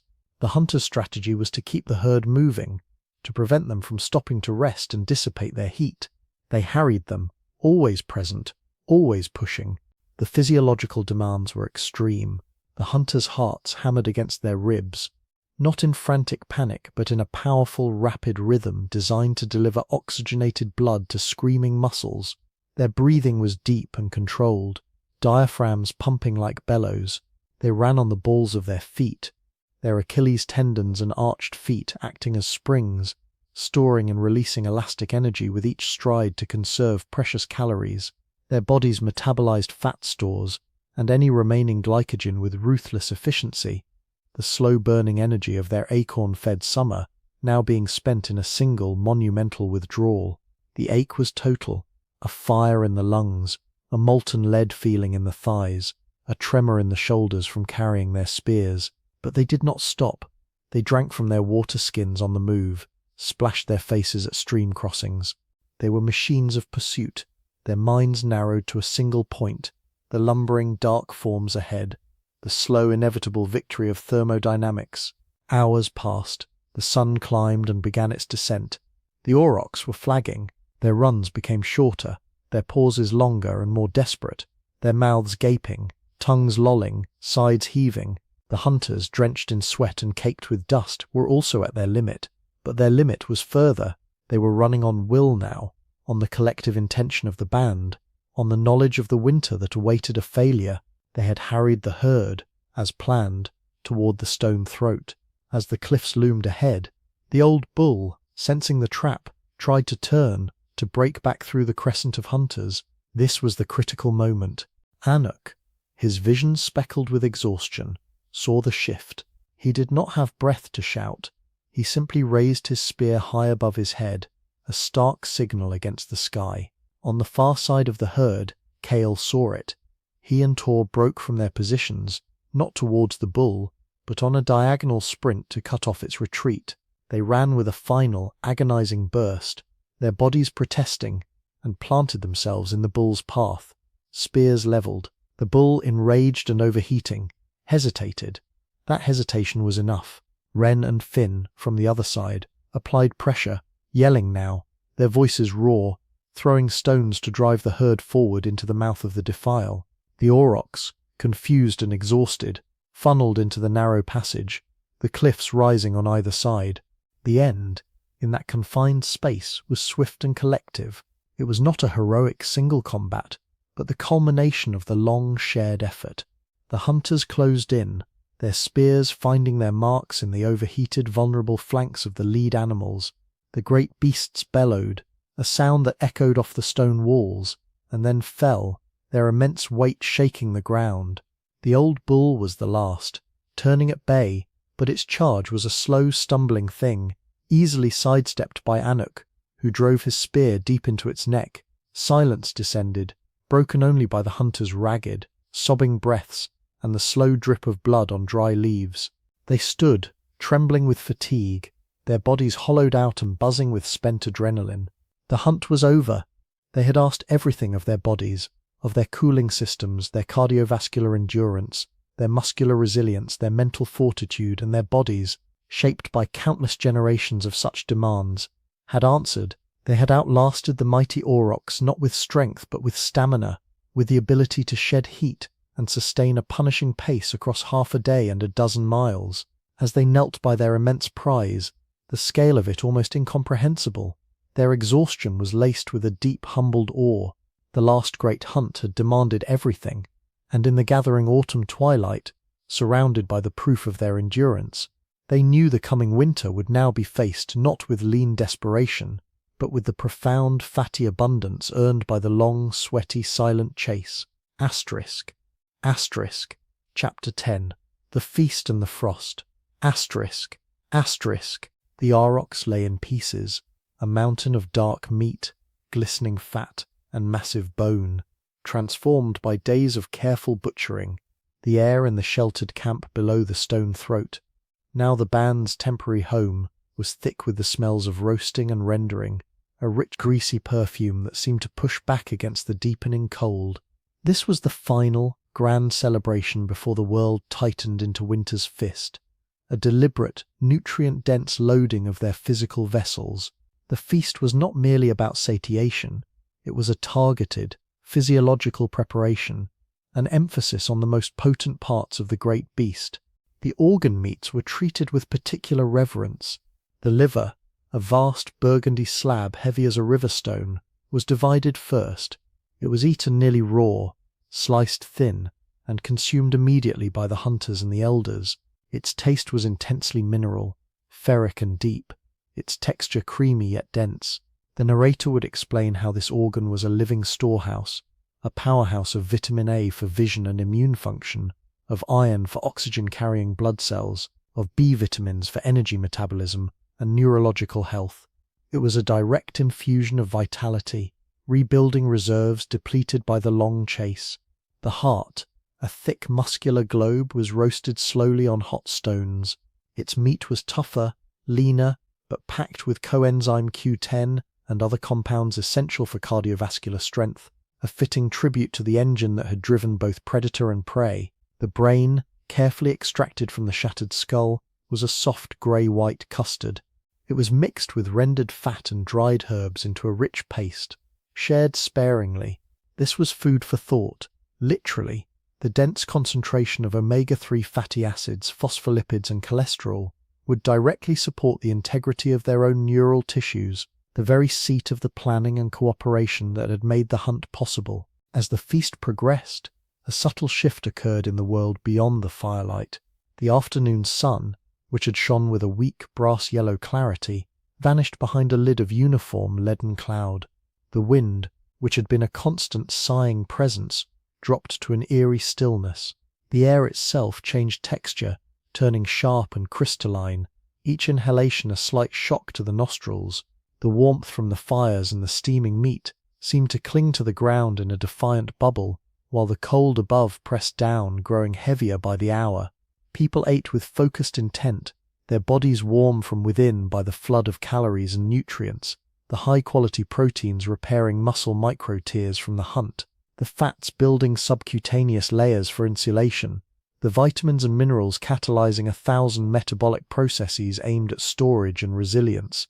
Laughter was rare, but a deep communal contentment hummed among them, a somatic knowledge of being well-fueled. Then, as the last of the marrow was scooped from cracked long bones, and the final strips of rich fatty belly meat were consumed, it began, not with a gust of wind or a sound, but with a gentle, silent manifestation. In the firelight, against the dark backdrop of the pines, tiny, perfect stars seemed to materialize, drifting diagonally through the still air. The first snow. It was not a storm, but a tentative announcement. The flakes were large and slow, melting on warm skin, and the still steaming rocks, but gradually beginning to dust the shoulders of hides, the tops of baskets, the grey hair of the elders. The band watched in a hushed silence. The feast was over. The timing was perfect, as if the land itself had granted them this culminating meal before drawing the white curtain. There was no panic, only a swift, practiced motion. The remaining meat, now butchered into strips, was bundled for carrying. The precious rendered fat, solidified in bladder containers, was secured. Tools were gathered.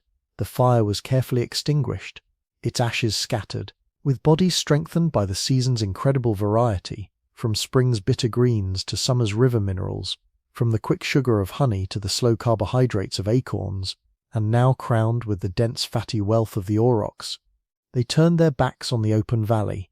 They moved in a silent file, their breath pluming in the thickening snowfall, toward the high cave that was their winter fortress.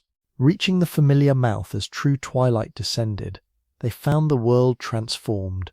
The snowfall had thickened, painting the scree slope in muted white, softening the hard edges of the landscape. The cave welcomed them with a deep, dry cold that was nonetheless a refuge from the wet kiss of the snow. They stirred the old ashes in the hearth, coaxing a new flame from carefully guarded embers. As the fire grew, pushing its light and warmth into the darkness of the cavern, they arranged their winter beds, hung the meat strips to smoke in the higher recesses, placed the fat and stored acorn flour in cool, dry niches. Anako stood at the entrance, looking out. The valley below was disappearing into a swirling white void, the details of the world being gently erased. The sharp pre-storm air was now a blanket of quiet frost. He felt no hunger, only the profound, layered fullness of a body that had consumed the entire year. His muscles were strong, his mind clear, his fat stores replenished. The feast had been the final bolt thrown across the door. The band retreated into the cave's depth, their world shrinking to the circle of firelight, their metabolisms, supercharged by the organ meats and rich fats, now beginning their slow, deliberate downshift into hibernation-like conservation. The feast was over. The frost had come. They were sealed in, prepared, their bodies a living testament to the season's bounty, now ready to endure the long, silent negotiation with the cold, their vitality banked like the very embers glowing at the heart of their sheltered dark. Chapter 11. The Long Night. Part 1. The world shrank to the dimensions of stone and firelight. Outside the cave mouth, a white silence reigned, a seamless expanse of snow that blurred the line between earth and sky, broken only by the dark skeletal fingers of the pines on the distant ridge. The wind, when it came, was a low, moaning breath that funneled down the valley, driving crystalline spicules of snow against the entrance in fitful gusts. But within the cave, behind the partial windbreak of a hide stretched across the opening, a different reality held sway. It was a reality of profound stillness, of life slowed to the pace of embers and breath, of time measured not in sunrises, but in the gradual consumption of stores and the slow, rhythmic cadence of stories. The cold was a presence, a patient entity that seeped from the limestone walls. It was not the sharp, shocking cold of the first frost, but a deep, pervasive chill that settled in the bones. To combat it, the band huddled close to the central hearth, a shallow pit that held a fire kept perpetually low, a smouldering heart of oak and pine that breathed more smoke than flame. Its light painted the cavern walls in a flickering tapestry of orange and black, dancing over the familiar contours of sleeping niches and storage nooks. The air was layered with scents, the sharp tang of wood smoke, the earthy smell of damp stone, the faint greasy aroma of hides and dried meat, and the underlying, ever-present odor of closely packed human bodies, a smell of warmth and survival. Their diet, once a thrilling narrative of variety and discovery, had become a monotonous liturgy. Each day revolved around the same handful of ingredients, each a concentrate of past effort. The acorn flour, dug up from its earthen cache in careful measured amounts, was mixed with melted snow water into a thick, bland paste, and cooked on flat stones by the fire into simple, tough cakes. They provided a steady, slow-burning trickle of complex carbohydrates, the foundational fuel for their lowered metabolism. Alongside this came strips of dried aurochs meat, hard as wood, requiring prolonged chewing to soften and release their concentrated protein and connective tissue. The rendered fat, now a solid, waxy white in its bladders, was the prize, scraped into the acorn cakes, or eaten in tiny cold lumps. It was pure, dense energy, the metabolic ballast that kept the inner fires banked. Occasionally, a precious handful of dried, withered berries from the summer would be shared, their faded tartness a startling memory of sunlight on the tongue. Meals were silent, functional affairs, acts of maintenance rather than celebration. The jaw muscles, so active in seasons of fresh food, now worked with a slow, grinding patience on the tough, dry staples, a constant, low-grade exercise that maintained the robust musculature of the face and skull, with physical activity reduced to the minimal tasks of tending the fire, mending tools, and the slow, careful movements required to conserve heat and energy. The mind sought its own sustenance. Storytelling became the central activity of waking life, the loom upon which the fabric of their identity and knowledge was maintained and repaired. In the long, dim afternoons, as the weak light at the cave mouth faded to grey, the elders would begin. Their voices, worn smooth by time and wood smoke, wove tales not of fantasy, but of concrete reality. Ancestral hunts, migrations, encounters with other bands, the year the river froze solid, the season, the berries were so plentiful, they stained the children's mouths for weeks. The stories were detailed, repetitive, and rich with practical information, descriptions of landscapes, animal behavior, weather signs, techniques for tool-making and shelter. The children, their bodies curled under furs, listened with wide, dark eyes. For them, these narratives were not entertainment, but an essential download of survival software, their imaginations providing the sensory detail, that the monotonous present lacked. The rhythmic cadence of the stories, the familiar names and places, created a psychological warmth as vital as the physical warmth of the fire, binding the band together across the generations and staving off the creeping silence of the winter world. The narrator would describe the profound physiological shift their bodies underwent during this long night.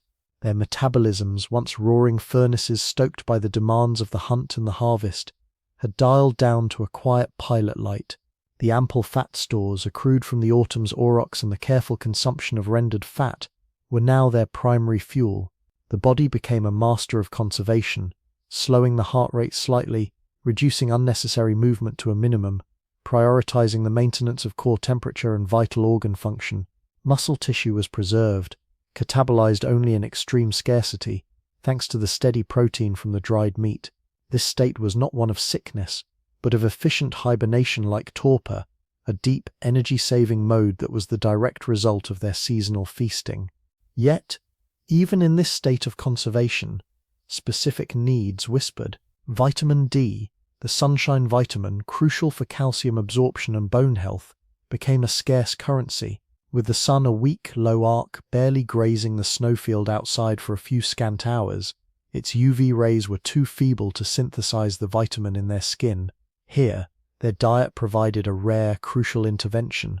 The strips of dried meat were important, but it was the occasional, carefully preserved piece of winter liver from a hare caught in a snare at the cave mouth, or a portion saved from the aurochs that served as their lifeline, eaten raw or lightly warmed.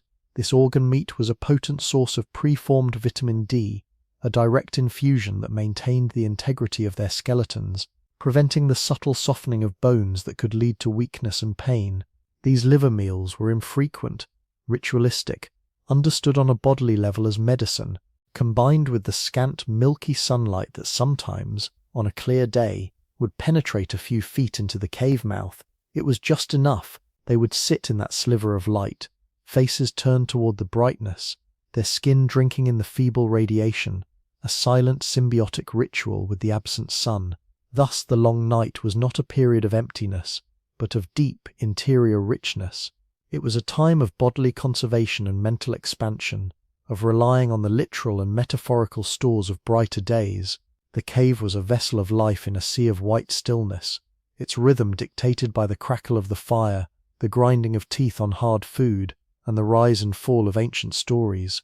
In that flickering half-light, bodies sustained by fat and memory waited with a patient, animal wisdom for the world outside to turn, for the light to strengthen, and for the slow, sure promise of green to break once more through the frozen crust.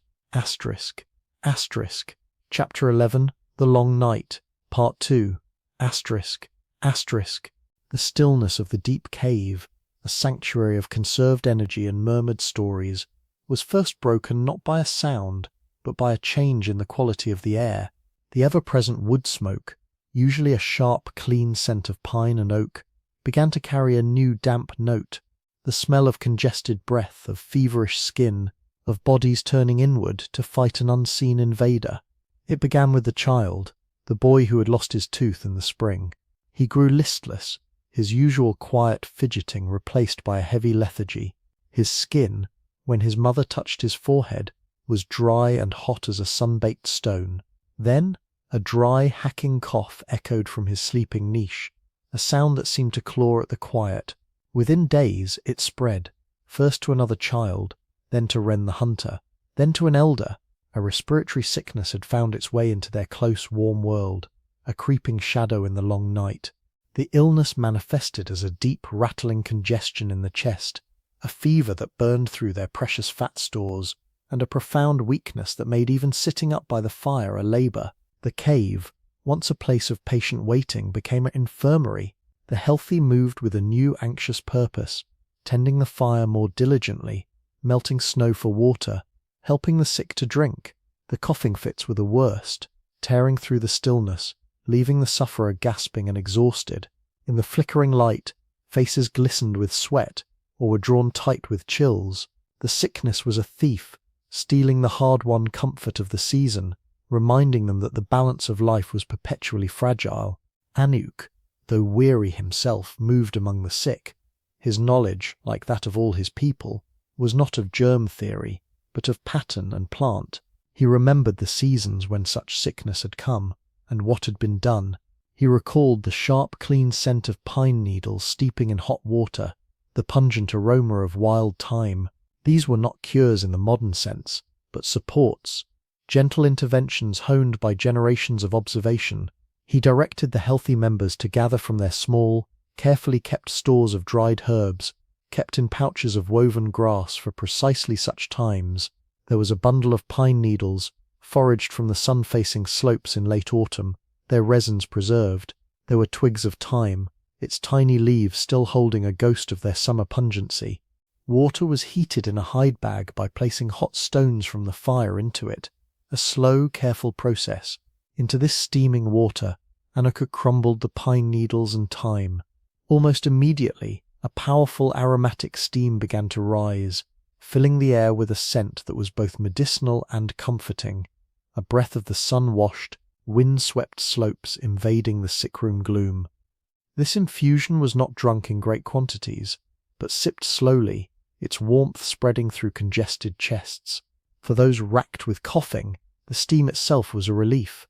They would lean over the steaming bag, a hide draped over their heads to trap the vapours, breathing deeply of the pine and thyme. The heat and the volatile oils seemed to loosen the grip in their lungs, offering temporary ease and the feeling, if not the reality, of clearing. The narrator would explain that this herbal intervention was a surface manifestation of a far deeper, more ancient defence. The true resilience against the sickness was being fought, not in the lungs but in the gut, by an army they could not see and did not know existed. A lifetime of diet was now their most potent medicine. The diverse, unprocessed foods they had consumed across the seasons, the bitter greens rich in polyphenols, the fibrous tubers and acorns packed with complex carbohydrates, the wild meats and organs teeming with unique fats and proteins, the fermented spoils of berries, and the myriad phytochemicals from hundreds of different plants, had done more than fill their bellies. They had shaped and nourished a vast, complex ecosystem within their intestines, the gut microbiota. The sickness had retreated, leaving behind a profound, bone-deep weariness, and a band that was visibly thinner. The hollows beneath cheekbones and ribs were more pronounced, the skin drawn tighter over muscle and sinew. Yet they were alive. The fire still burned at the heart of the cave, and the slow, patient rhythm of the long night continued. But a new note had entered the silence, a faint, persistent whisper of change. It began with the sound of water. For months the only water sounds had been the drip of melt from the cave's own ceiling, or the hiss of snow thrown onto hot stones. But one morning, Anuk, stirring from a thin sleep, heard a new melody, a steady musical trickle from outside the entrance. It was not the muted gurgle of water under ice, but a clear, free-running song. He pushed aside the heavy hide that curtained the cave mouth and looked out. The world was still predominantly white, but the character of the whiteness had changed. It was no longer the dry, powdery snow of deep winter, but a granular, crystalline crust that glittered under a sky of hard, pale blue. The sun, climbing higher each day now, held a tangible warmth. In the direct light, the snow's surface was wet and pocked. From the overhanging lip of the cave, a continuous stream of meltwater fell in a sparkling curtain, carving a dark, wet channel into the icy scree below. The air, when he breathed it in, still carried the cold, but it was a clean cold, sharp with the scent of wet stone and the faint thrilling promise of damp earth. Anuk stood in the entrance, the weak sunlight touching his face. He was an elder now, a fact not marked by ceremony but by the quiet ledger of his own body. The joints of his fingers were thickened, the knuckles prominent, aching with a deep, familiar stiffness in the damp cold, a stiffness earned by decades of digging, scraping, grinding, and carrying. His knees protested as he crouched to examine the streamlet at his feet. His back, when he straightened, sent a lance of old pain along his spine, a reminder of fallen logs lifted and burdens borne over countless miles. These aches were not enemies. They were the memory of labour, the physical inscription of a life spent in direct, unmediated dialogue with the weight and texture of the world. They were the price of strength, and he wore them as naturally as his own shadow. Behind him, The younger members of the band were stirring, drawn by the light and the new sound. Cale, his frame still lean but resilient, peered out, his eyes squinting against the brightness. The boy who had been sick, now recovered but with a lingering gauntness, slipped under Aurochs' arm to watch the water. There was a new energy in their movements, a restless anticipation that contrasted with the deep, conserving stillness of the past months. They were like seeds feeling the first thaw, sensing the imperative to push upward. Auroch watched them prepare to venture out. They moved with a cautious excitement, testing their legs, which had grown soft from disuse, but were still powered by muscles shaped by the autumn's harvest and the great hunt. They would go to check the snare lines set in the pine woods, to see if any hare or grouse had been caught. They would scout the south-facing slopes for the very first courageous green shoots, just as he had done a year before, and a year before that, stretching back into a past so deep it felt woven into the land itself. As they moved off down the slope, their footprints dark and wet in the slush, Auroch remained at the cave mouth. His role was shifting, the explosive endurance of the hunt, the grueling labour of the acorn harvest. These were now the provinces of younger bones and sinews. His strength was of a different order, the strength of patience, of memory, of pattern recognition. He watched the valley, his gaze sweeping over the familiar contours, now softened by snow. In his mind's eye, he saw not just one winter's end, but a countless succession of them. He saw the endless slow turn of the cycle, the desperate hopeful gathering of spring, the abundant busy fullness of summer, the labour-intensive harvest of autumn, the fatty feast, and then the long lean conservation of winter, sometimes punctuated by sickness, always by hunger, yet always, eventually, yielding again to the drip of meltwater and the green spear of a wild onion. He thought of the bones of his people, not as an anthropologist would see them, but as he felt them in his own body and saw them in the living frames around him. Their strength was not a given, it was earned, season by season, meal by meal.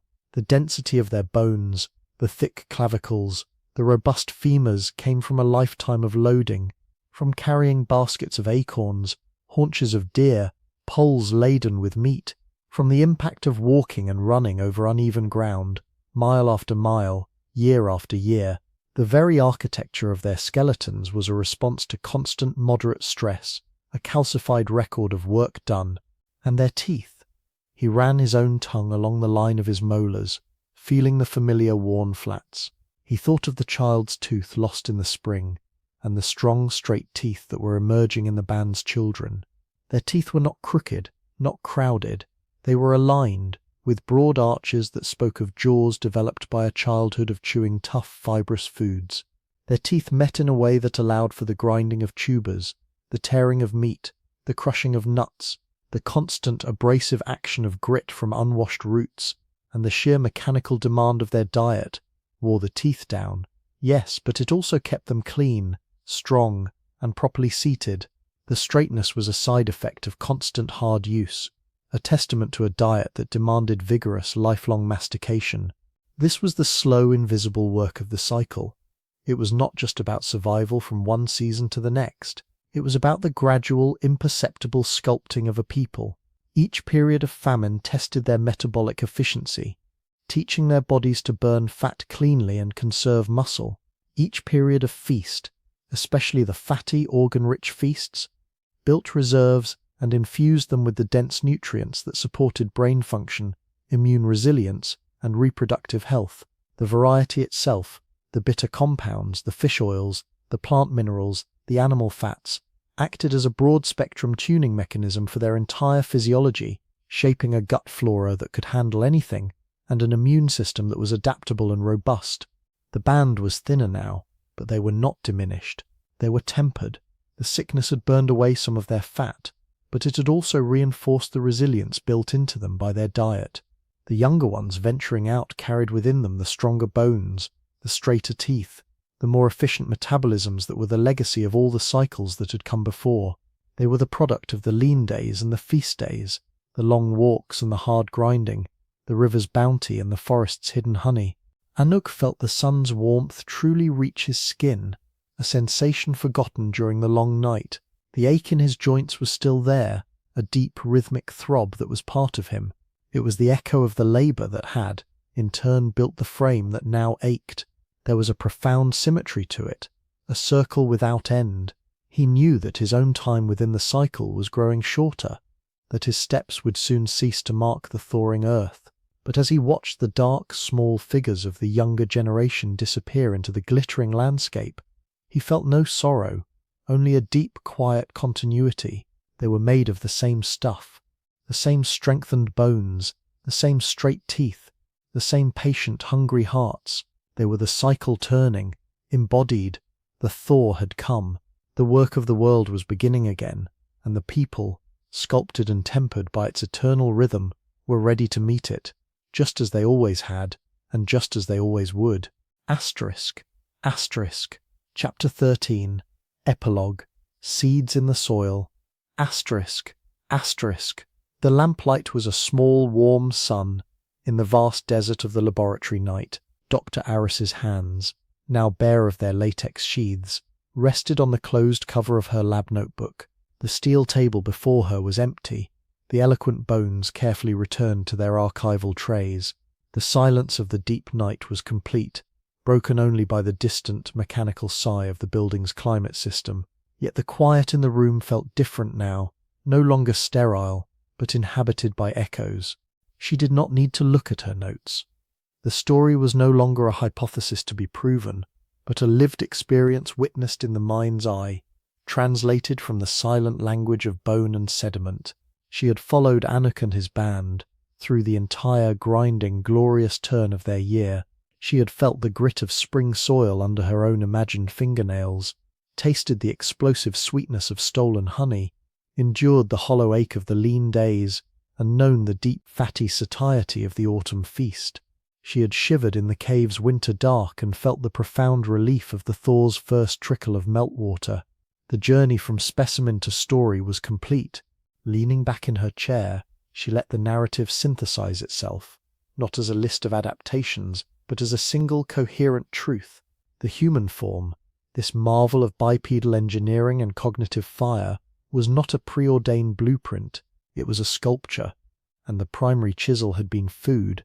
Not food as an abstract concept, but food as a daily, seasonal, lifelong negotiation with a capricious earth. The robust frame she had measured was not a genetic accident. It was the direct result of loading. Every thick clavicle, every dense femoral shaft, spoke of miles walked under the weight of gathered nuts, of carcasses hauled home, of children carried, of stones lifted and rolled. The skeleton was a ledger of mechanical stress, calcified testimony to a life of carrying and impact. It had been built by the acorn harvest, by the long walk back from the hunt, by the sheer relentless business of moving through a world without wheels or beasts of burden. The strong jaws, the worn flat molars, the broad dental arches, these were not primitive traits, but sophisticated adaptations to a specific textural world. They were shaped by a lifetime of chewing, the fibrous toughness of wild tubers and roots, the gritty resistance of unwashed plants, the sinewy pull of dried meat, the hard crack of nuts. This constant demanding mastication did more than feed. It sculpted. It developed the musculature of the face and skull, ensured the straight alignment of the teeth through constant moderate pressure, and kept the joints of the jaw healthy with movement. The teeth were not just for eating. They were tools, and like all tools, they bore the marks of their use.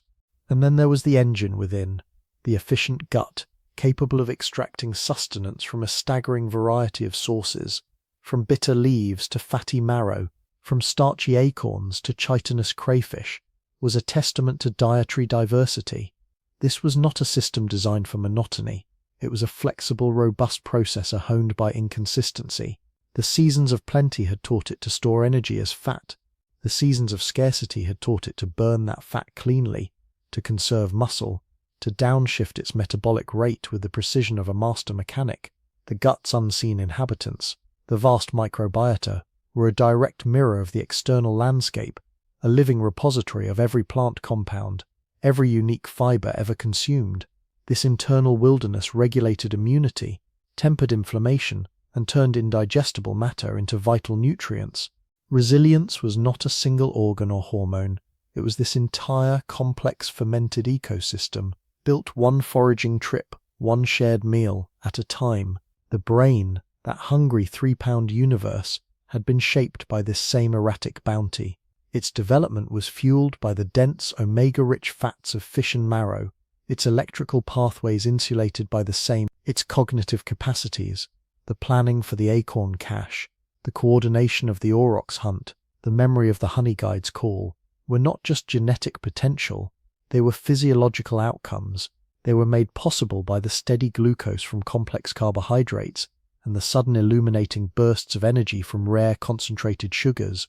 The brain was a beneficiary of the feast and a survivor of the famine, its adaptability forged in the furnace of seasonal change. Aris stood and walked to the window. The city outside was a constellation of artificial stars, a world of constant light and perpetual harvest, where food was a commodity stripped of season, of story, of effort.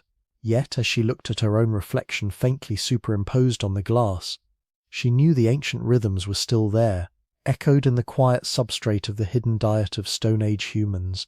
How their food shaped their bodies.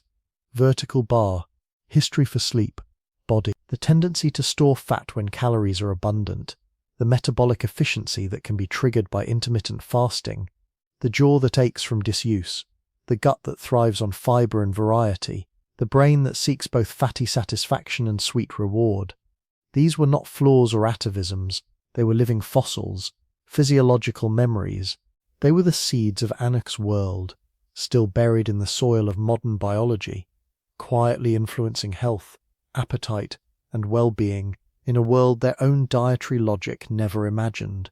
The story of the bones was not a history of a simpler time, but a revelation of a profound complexity, the complexity of a life lived in intimate, demanding dialogue with the source of its own sustenance. The marks of that life, the strength, the wear, the density, the subtle lines of growth and hunger, were a quiet truth. They spoke of a humanity sculpted not by conquest or invention first, but by the humble, vital acts of gathering, hunting, and sharing, by the patient turning of the seasonal wheel. She turned off the lamp, plunging the laboratory into a darkness relieved only by the city's glow. The quiet felt peaceful now, a spaciousness filled with the ghosts of green shoots and falling snow. The work was done, the story told. As she gathered her coat, the final thought was not of analysis, but of a quiet continuity. The bones had spoken, and their message was one of deep, embodied connection, a connection still thrumming in the pulse, the breath, the very marrow of every human alive. It was a truth not to be argued, but to be felt. We are, in our deepest physiology, still the children of the gathering band, our forms whispered into being by the taste of wild onions, the richness of marrow, the patience of the lean days, and the enduring turn of the earth towards spring.